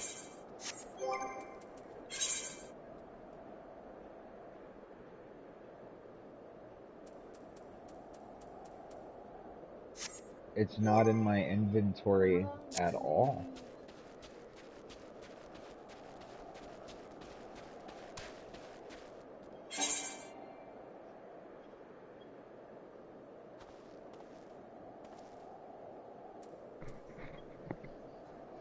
No. Look, it's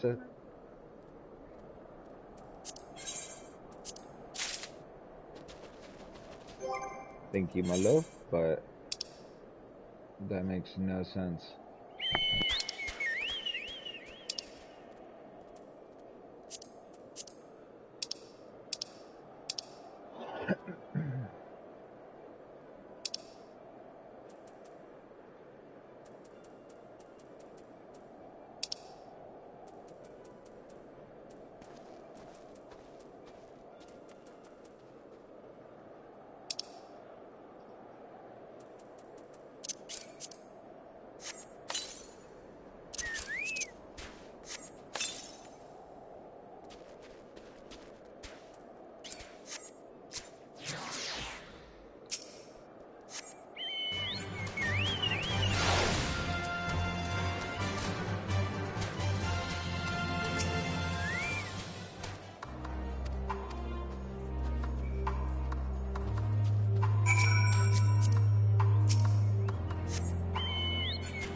Oh, up on top of the pipes?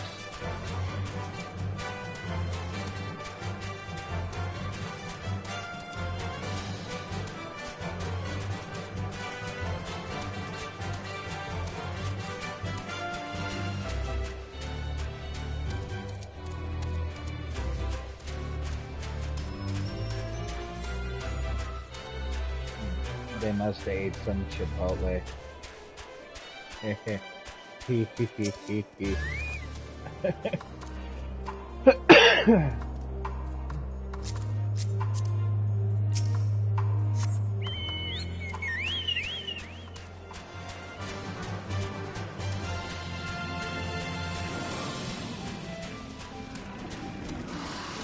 Get it, baby, get it.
Blood trail. We found one. They were attacked.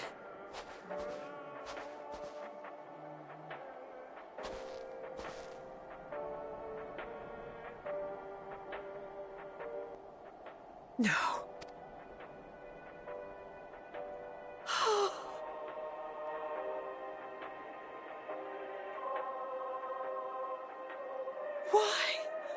Why wouldn't they?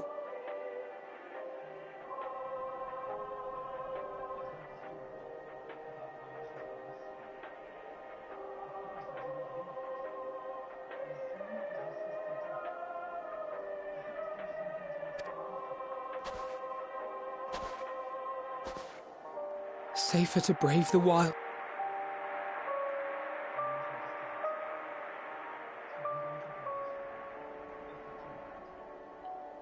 We should have... I should have...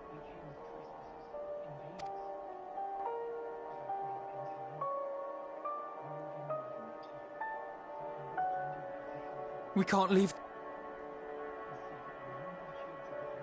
What if we're only making it work?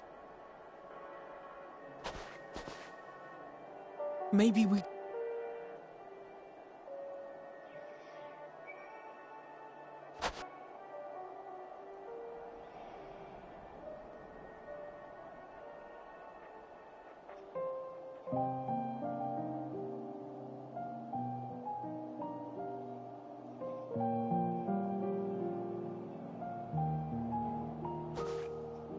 I heard the story about Varus's voice from beyond the grave.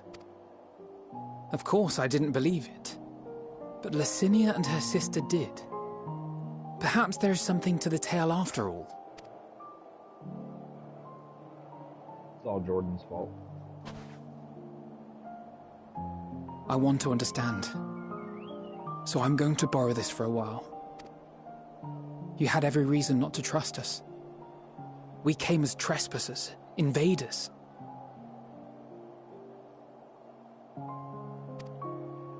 But I pray that in time, figure it out. We will be more than that to you.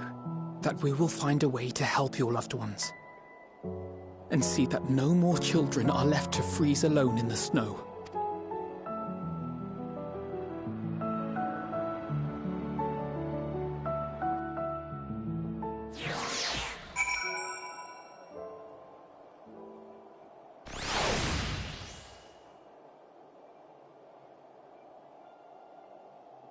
Yeah.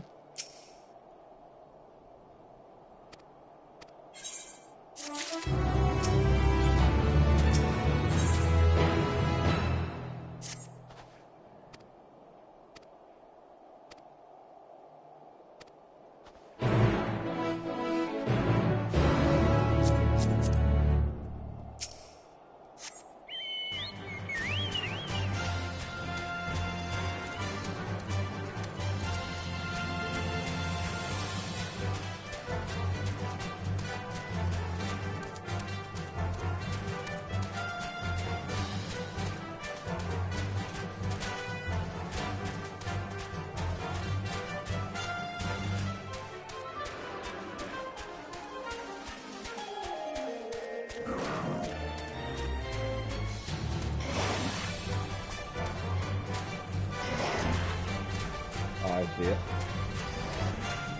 A lot of them might want to jump in there.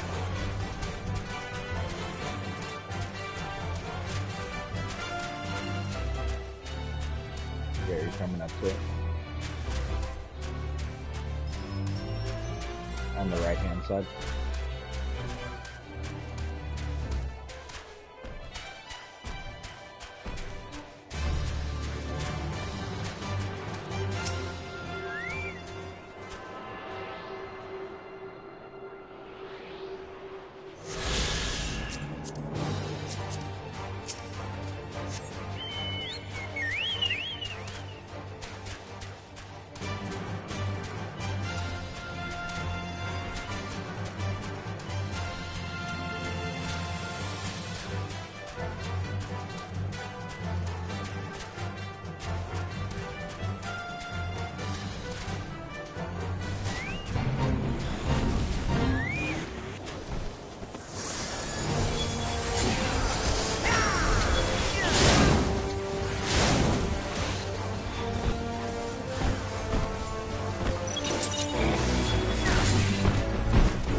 It's because they were most of the way down. What the fuck? I was trying to get in on that, but it's making me level sync, which I haven't had to do in a very long time. Pretty.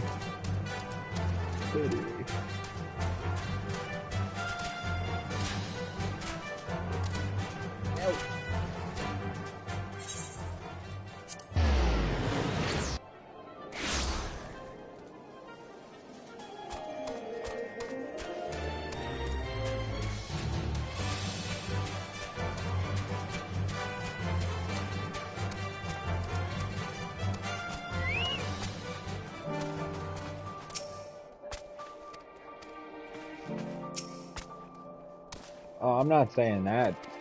You're not waiting for me and you get stuff started.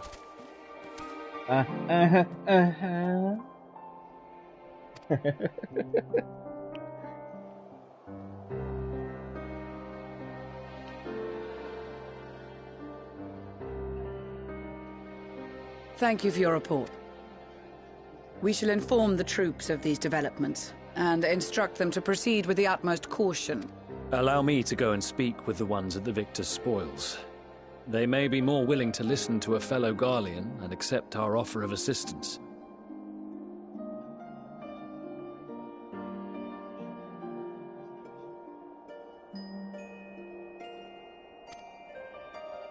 I pray you are right.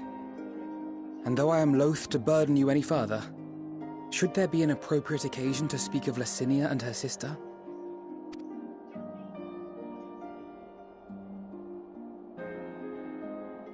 I am sorry to have put you through this. My distress is nothing compared to their suffering. So tell me, what else have we learned?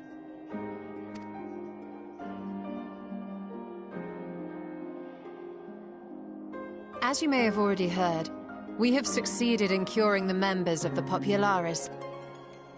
They have provided us with some intriguing insights into the current state of Garlemald.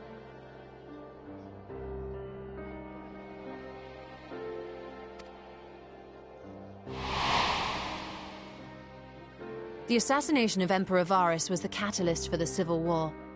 Nerva declared his claim to the throne, and his opponents refused to recognize it. Fighting broke out in the capital, where Nerva's Third Legion clashed with the First, who remained loyal to Varus even after his death. Of course, even Imperial warmongers would balk at the idea of turning their shining city into a battleground.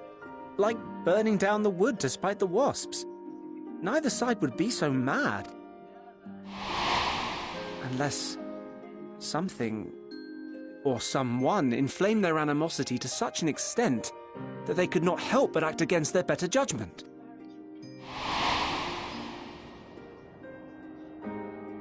It brings to mind events at the Gimlet Dark, does it not? The Emperor's sudden withdrawal from the front lines, specifically.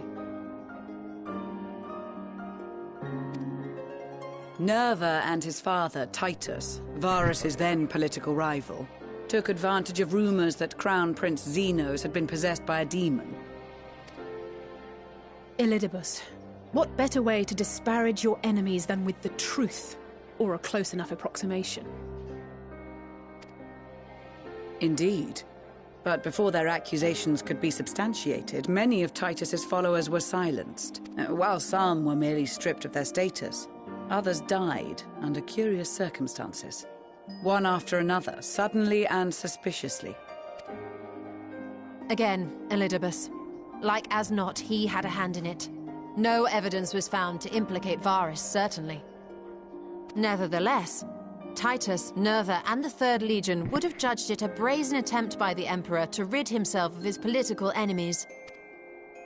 And then, in the midst of this growing turmoil, Varus Sosgalvus is murdered.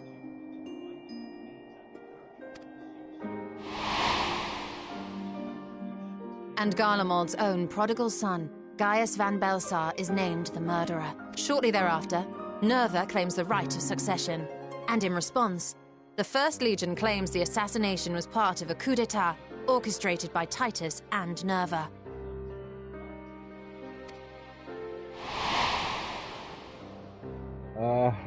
So no one is at fault, and everyone else is to blame.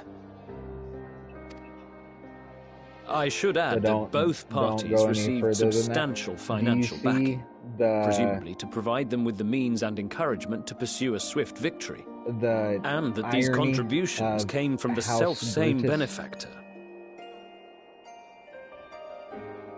No, you don't remember the Roman story? Julius Caesar? Ides of March, it was the guy that betrayed him was Brutus. They were stabbed because he was trying to go through and get power.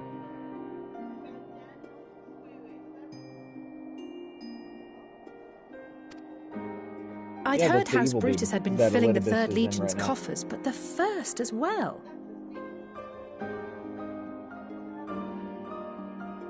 No. Yeah, the Ascian. It would seem so. Though the Populares determined that the First Legion received funds from a variety of organizations. So Fandaniel, in the guise of Asahi, was playing both sides against each other the entire time.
The information we gained from my friends does not end there.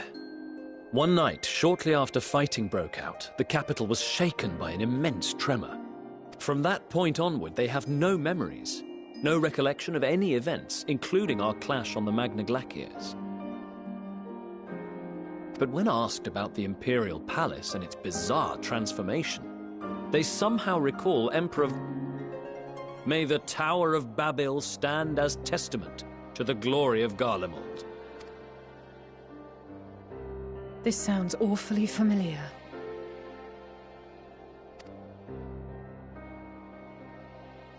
We have something to show you all.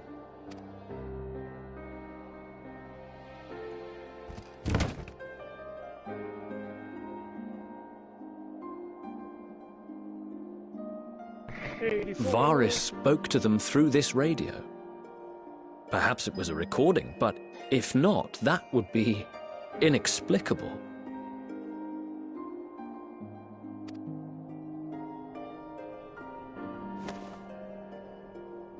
We are of one mind, then.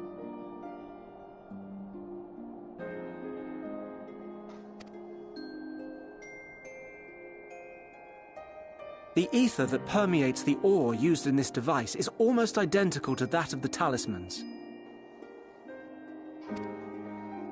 I see it. While it is likely more by coincidence than design, a picture is beginning to form. If the tremor felt throughout Garlemald was a wave of ether emitted by a primal, then while those within range would have been tempered, those huddled around a radio desperate for news concerning the Civil War would have been spared. No wonder Licinia kept it close.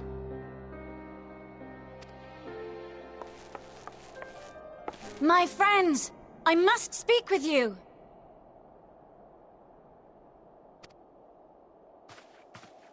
A young man was caught trying to steal our supplies. He is a soldier of the Iron Men, we think, but one who has not been made thrall.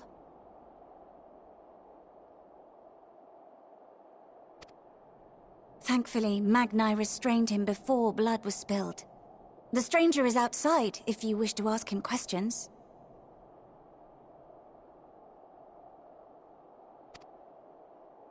I think we do.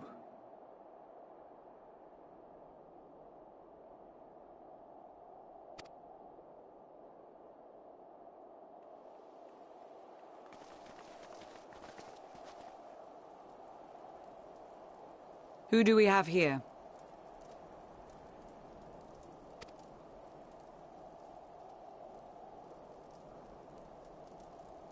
Garleans? Traitors to your homeland! Have you no shame?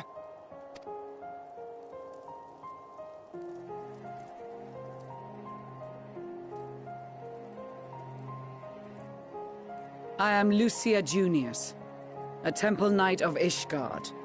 And you are? Iulus Pier Norbanus. And that's all you invaders will get from me.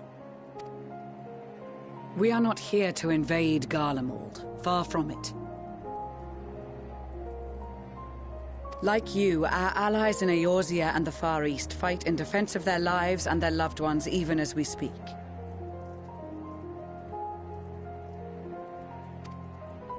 But it is the people of Garlemald who have suffered most. This we know.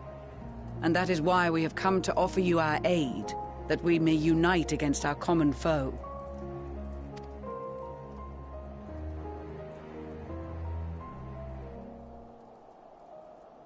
Whether you believe me or not, those are the facts. Now, answer me this. Why would a proud soldier of the Empire be reduced to stealing?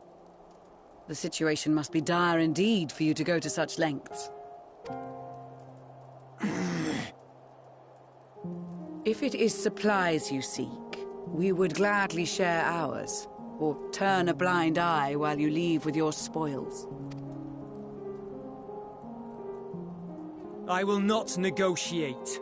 My commander will determine how to deal with you and yours. If you wish to treat with him, I will take you, but no more than 3. I don't much like the sound of that. But if we do accept his proposal, I suggest the two of us and...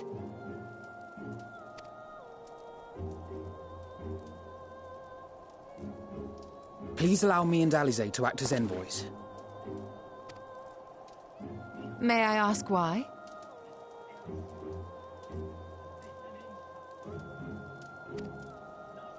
We have seen with our own eyes the hardships the Garleans face. How their futures and lives hang in the balance.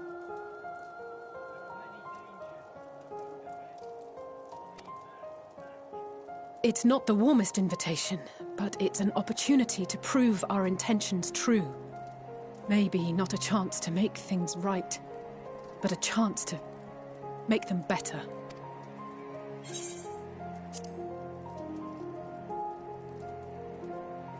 I will spank some Garlean ass.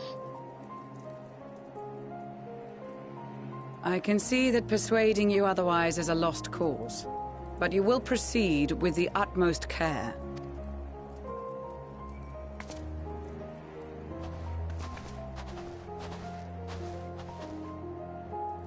A couple of children and what?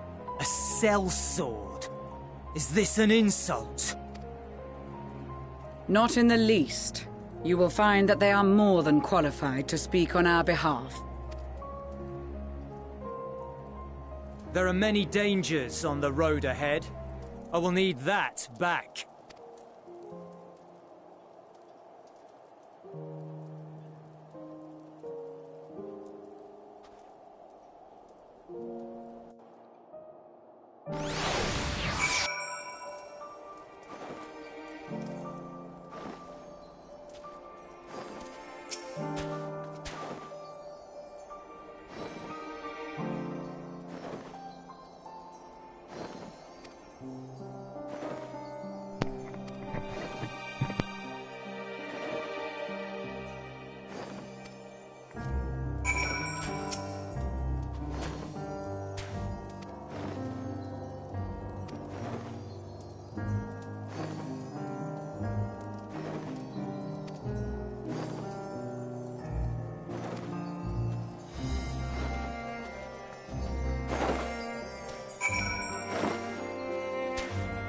Can I hospitally slap the shit out of this guy?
Oh, nice, baby.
You can have them follow if you want.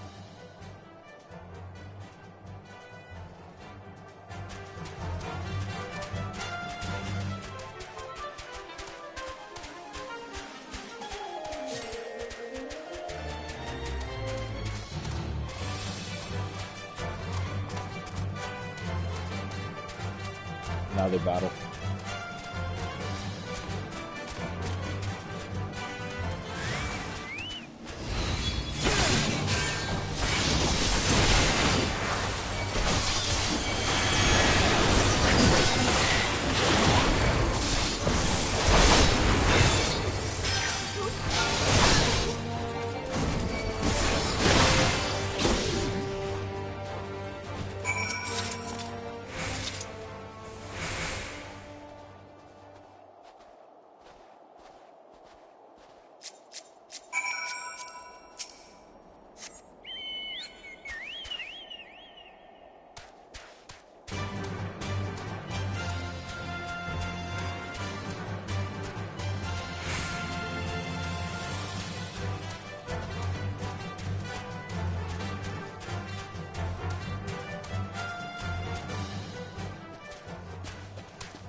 Hold on.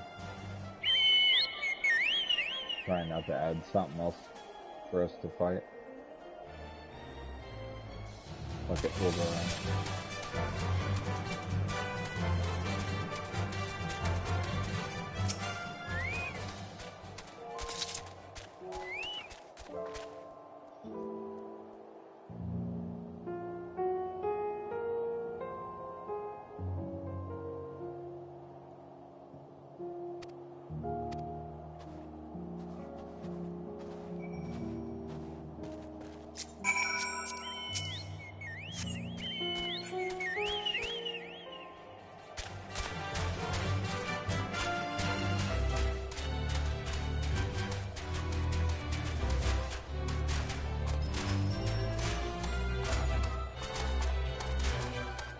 I'm about to fly, I fly high.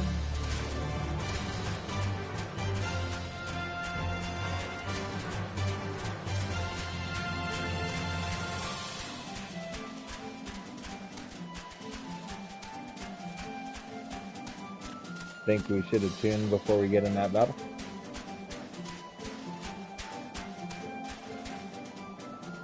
Oh, might be under. Oh, you're at the part with the cranes? Yes, it's underneath.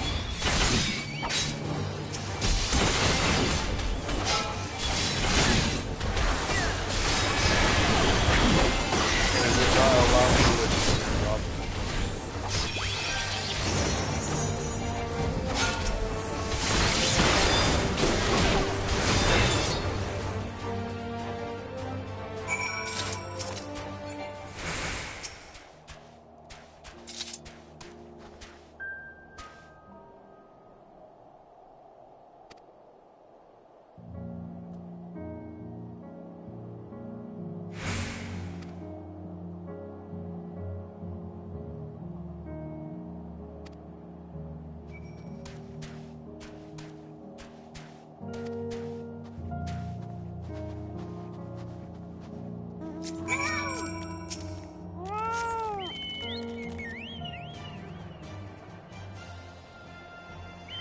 Yeah, I was about to say, your chocobo was crying, I heard it.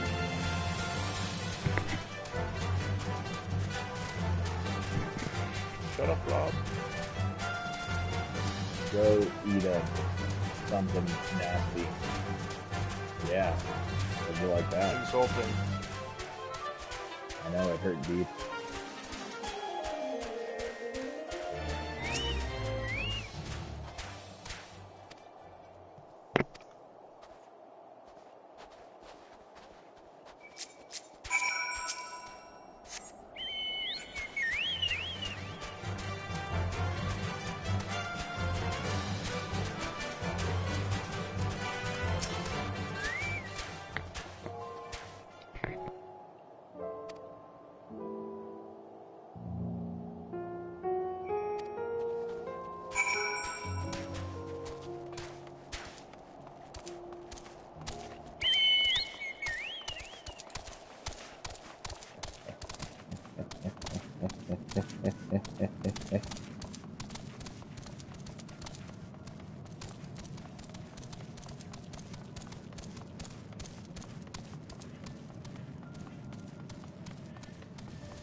Yeah, Jordan said it wouldn't let him.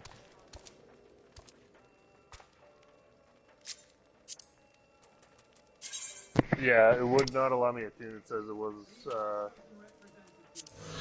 can't remember what it said now. But it would not allow me to attune.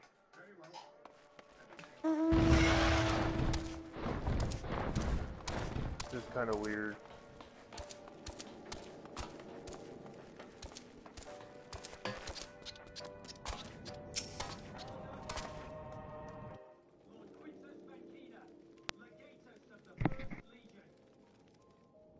These are their chosen representatives.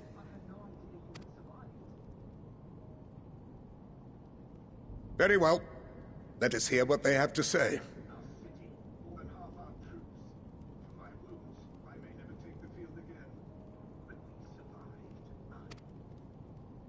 Yes, sir.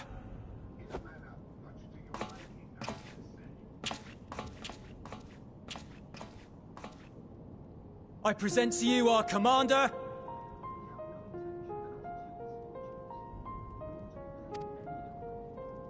Lord Quintus Vankina, Legatus of the First Legion.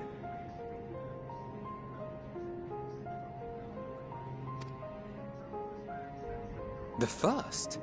I had no idea you had survived.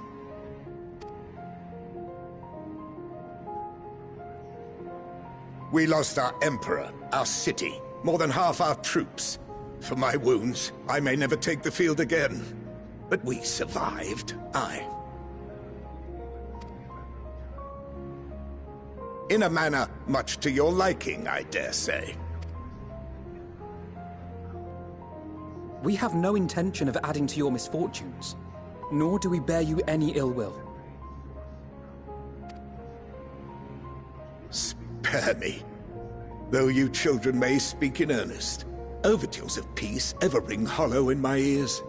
So long as man stands to profit from his neighbor's suffering, war is inevitable.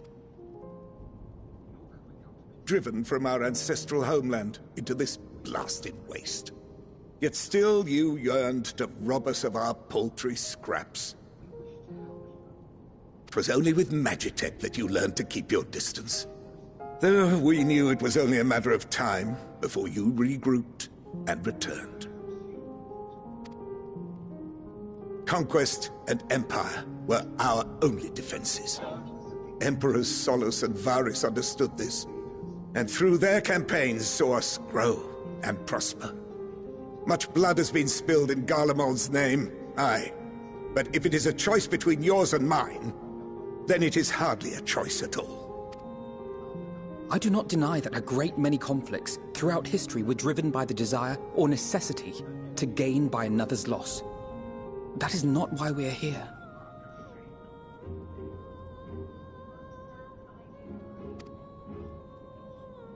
Nor have we come to petition your aid in the war with the Telophoroi, grave though that threat may be.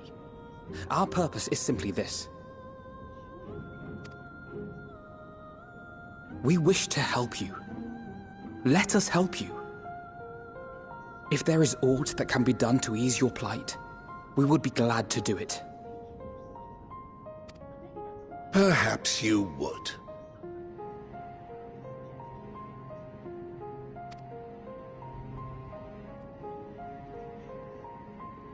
But regardless of the ideals you espouse, your leaders would not send an army into Garlemald if they did not stand to benefit. If we accept their aid, they will expect their efforts to be rewarded once the Telophoroi are no longer a threat. And after compensation and concessions, the great empire would be brought to heel. Her enemies rejoice at her downfall. Our third eye, a mark of shame. We won't stand idly by and let your people be humiliated. And we're not alone in that. We only want to make a difference, to make this world of ours better. Surely you can understand that.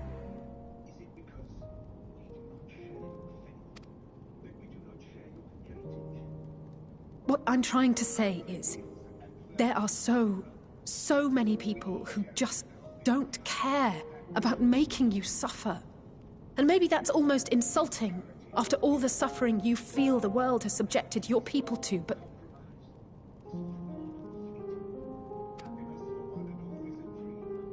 Believe it or not, that's the truth. And now we're here, and all we're asking is for you to tell us what you want, what you hope for. So much blood has been shed, so much lost. All because of this endless war. Who wouldn't want to end it?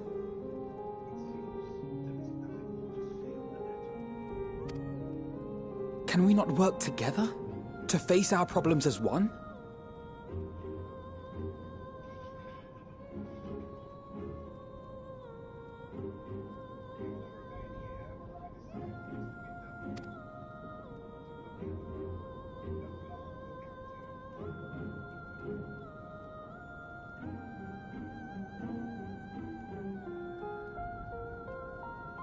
Answer me this, young peacemakers. If a world without conflict is your desire, why reject the unity and prosperity of Garlemald?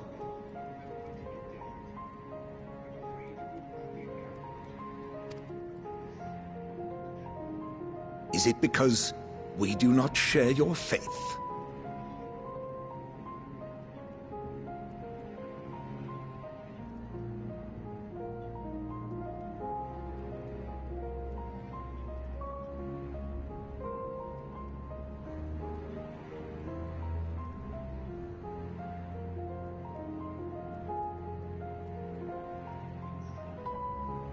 That we do not share your heritage?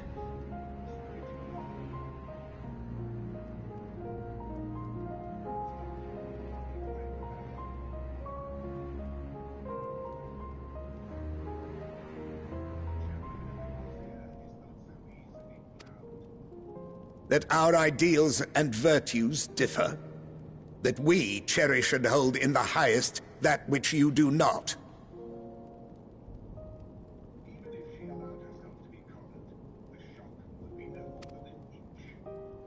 Disparity is the root of discord, and peace built on compromise is flawed and fleeting. Happiness for one and all is a dream, and the reality is that to the victor go the spoils. That is why we Garleans will never submit nor surrender. For freedom and for pride, we will remain true to ourselves until the bitter end. That is my hope.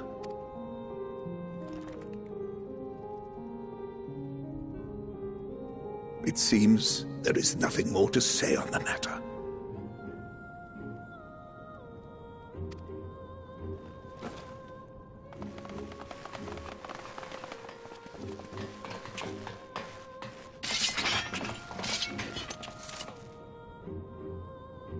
You will remain here while I decide what is to be done with you.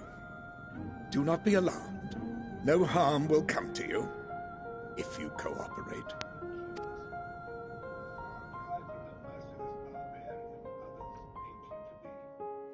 We will not resist. However, as your guests, I ask that we be allowed to speak with the other members of your group. As you wish. I had no intention of locking you up, as by dawn you would be frozen stiff and you're no good to me dead. You are free to move about the encampment, but there is one condition. Collar them.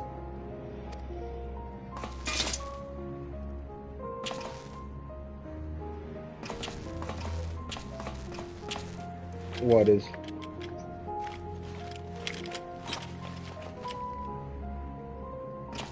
What are these?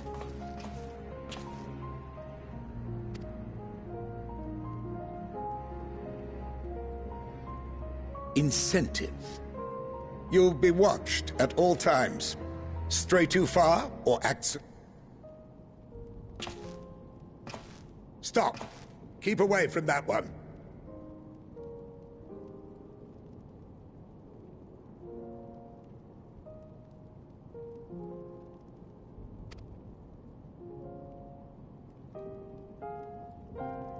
The champion of Eorzea is not so easily cowed.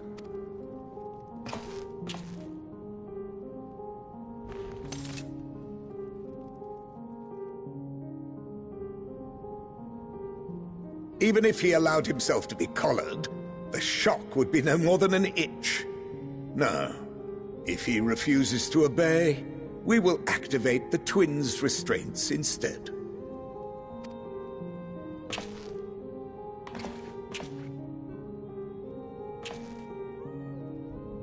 You needn't worry about us. We'll forget we're even wearing them soon enough. Even now, you still...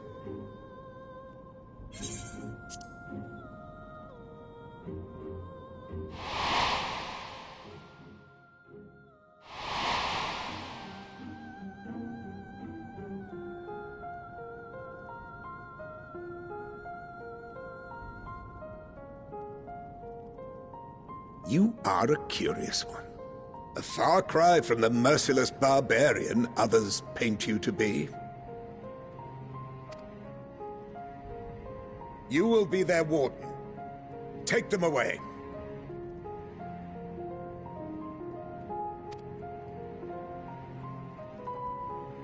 Yes, sir.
Sorry, I was making daggles.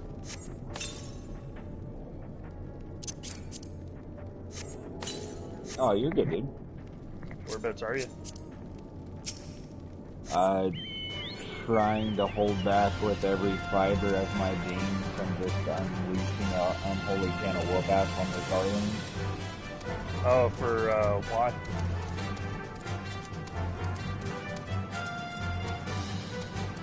For betraying us?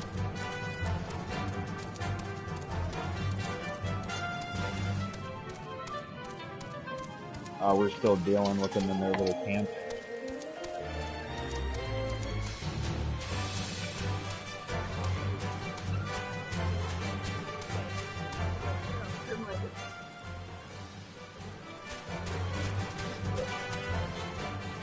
Okay, so you guys are back at the main camp? No, not yet. Ah.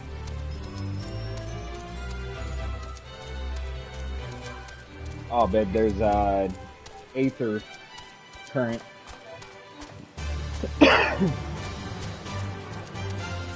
Oh no, before you say anything, I already have a slight suspicion for somebody. And what is your slight suspicion?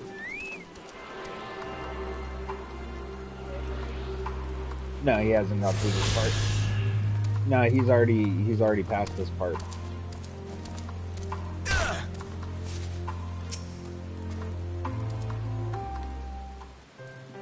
So what's your suspicion, Rob? Well, Maximus, or the one that's actually sent on behalf of Lord Emmerich, is the one I'm kind of suspicious about.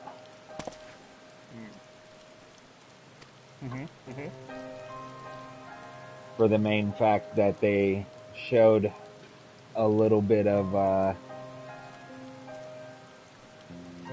I guess, hurt feelings whenever they said that they turned their back on their countrymen. I'm not gonna ruin anything.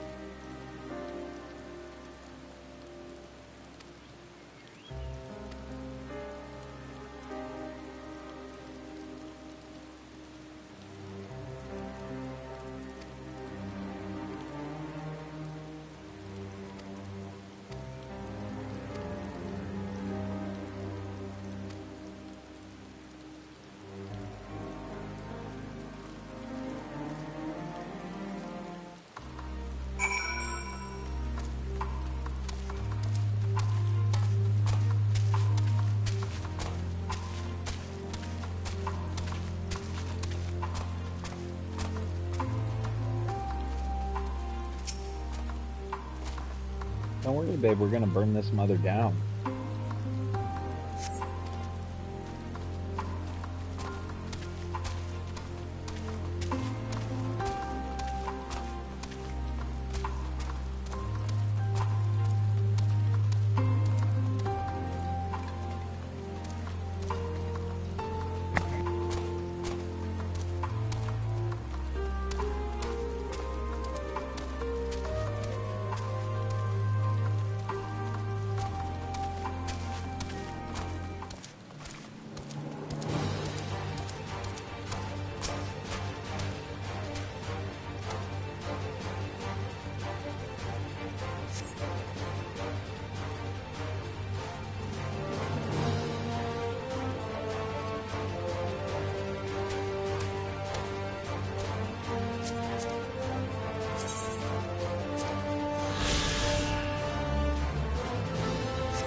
Oh, there's a blue one now. Interesting.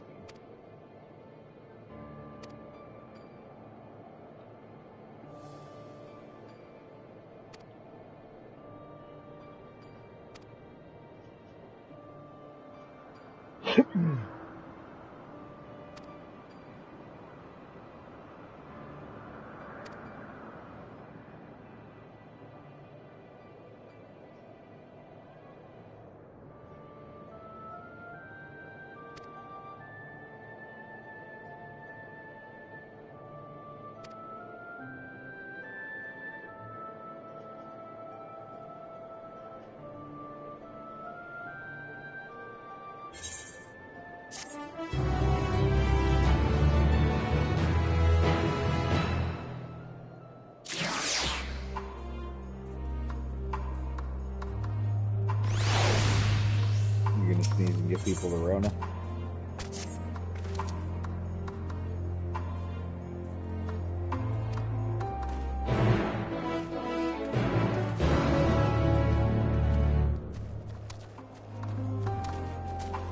We're almost done with this part.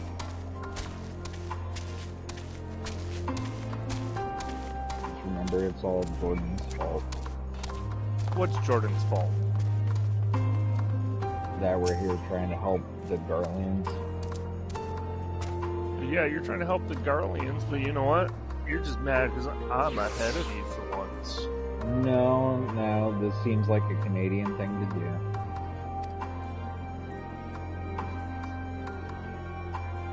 What, helping out your southern friends because they don't know how to survive on their own during winter? Wait, you've been helping out the rest of South America?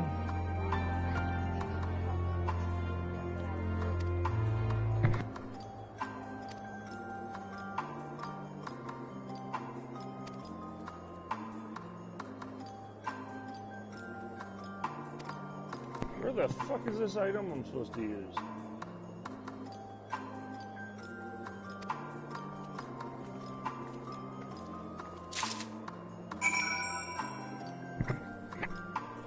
Apparently I'm supposed to use an item, but I don't know where to find the item.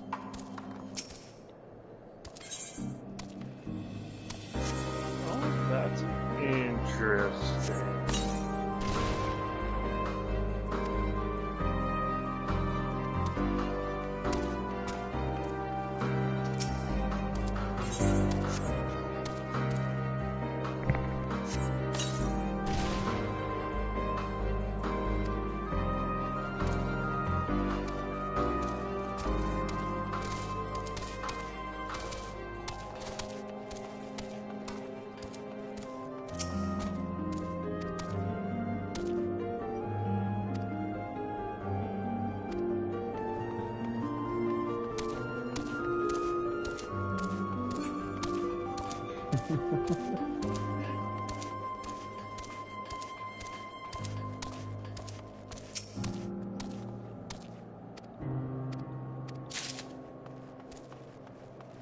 And this is making my wife hate the Guardians even more.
Like that.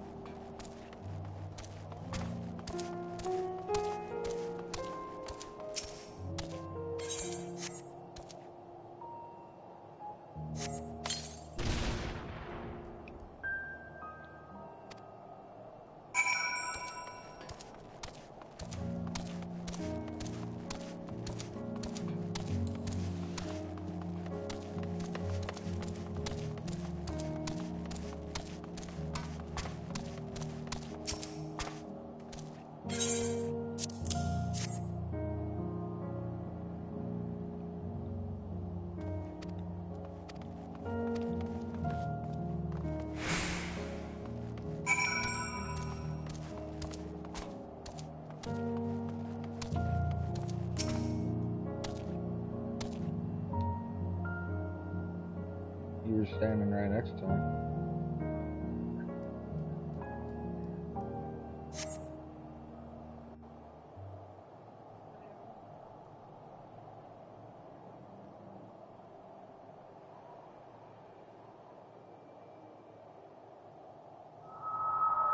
Finally escaped the watchful gaze of your keepers, have we? Don't react. You'll only draw attention to yourself. Just carry on as you are and listen. After you left with the Garlean lad, Lucia bade a few of us scouts follow you at a discreet distance. We observed you had been led into the station, but decided against venturing inside. When you emerged sometime later, and we saw that the twins were sporting Magitech collars, it was clear what had taken place. Now, as quietly as you can, tell me everything.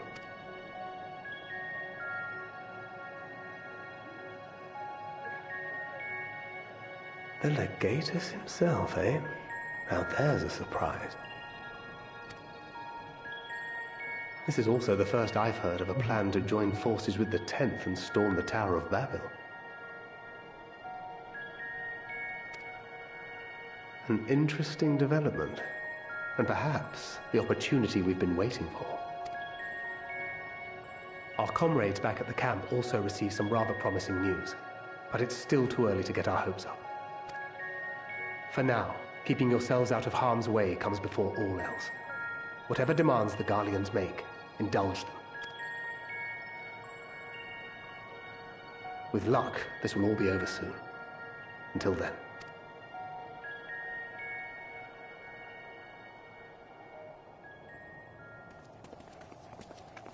They had not gone far.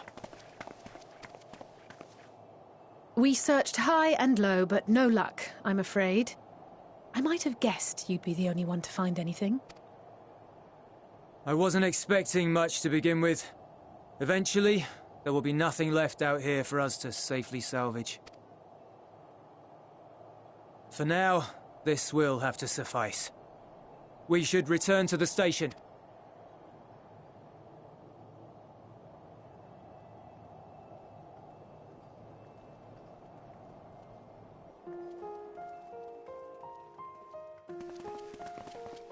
Ah, there you are. Heard you'd gone hunting for ceruleum above ground. Brought back a king's ransom? Hardly. But thanks to these three, we have enough to last a little while. Well, well. It's not at all as I was expecting, these ones. For savages, they seem positively docile.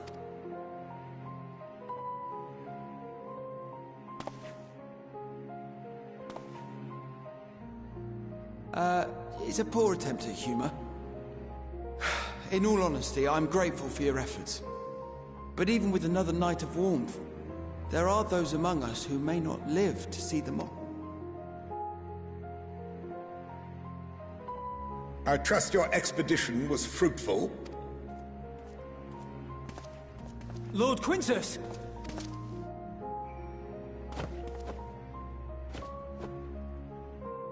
Use what you procured to refuel the armor.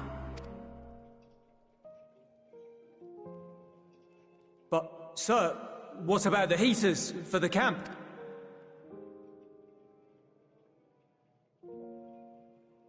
The time for action is upon us.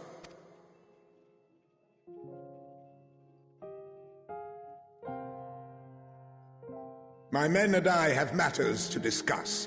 In the meantime, you are to wait here. Do not forget, you are being watched.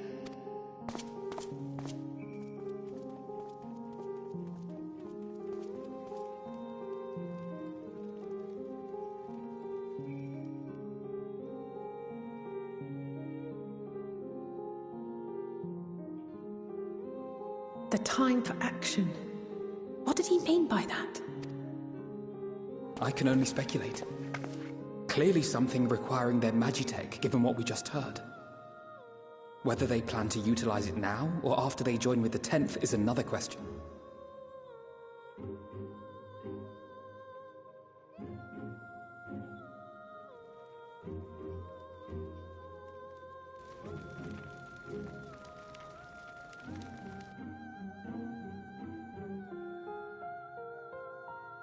Will they ever escape this cold? Return to and reclaim the idyllic spaces of which Eula spoke? I'm in a very long cutscene sequence. Oh, nice. Yeah, it gave the warning, so Finished your yeah, war, it's Council? gonna be a long one.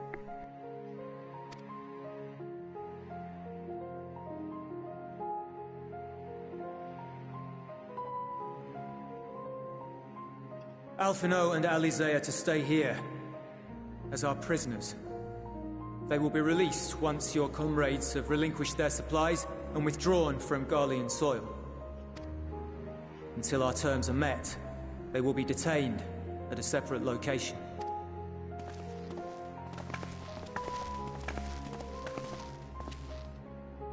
After everything we've said and done. Our allies have but limited supplies. They may stave off cold and starvation for a short while, but what then?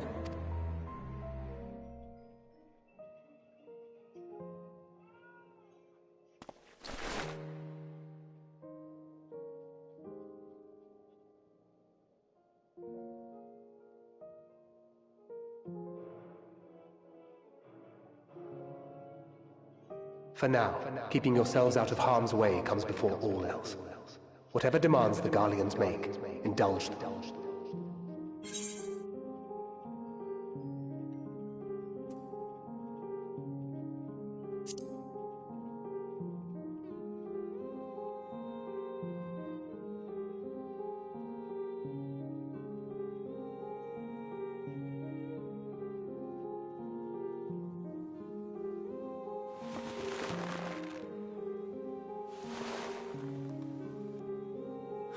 Get them out of here.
What do you got to do?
Hell yeah.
This is my home.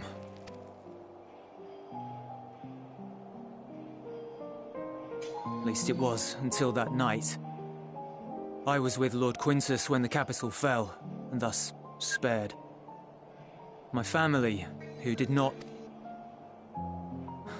When dawn came, I made my way here. My parents... But they weren't themselves, and they...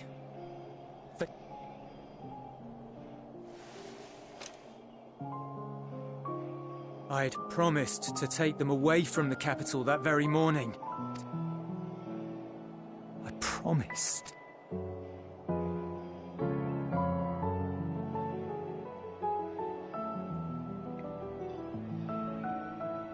The Garlean flag bears a chain. The bonds between are... a red link at its center. The blood of the...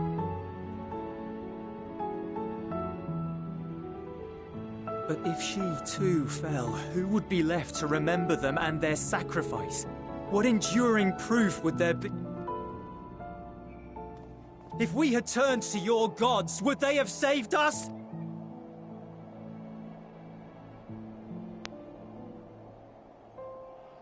I'm sorry, forget I spoke. We should go.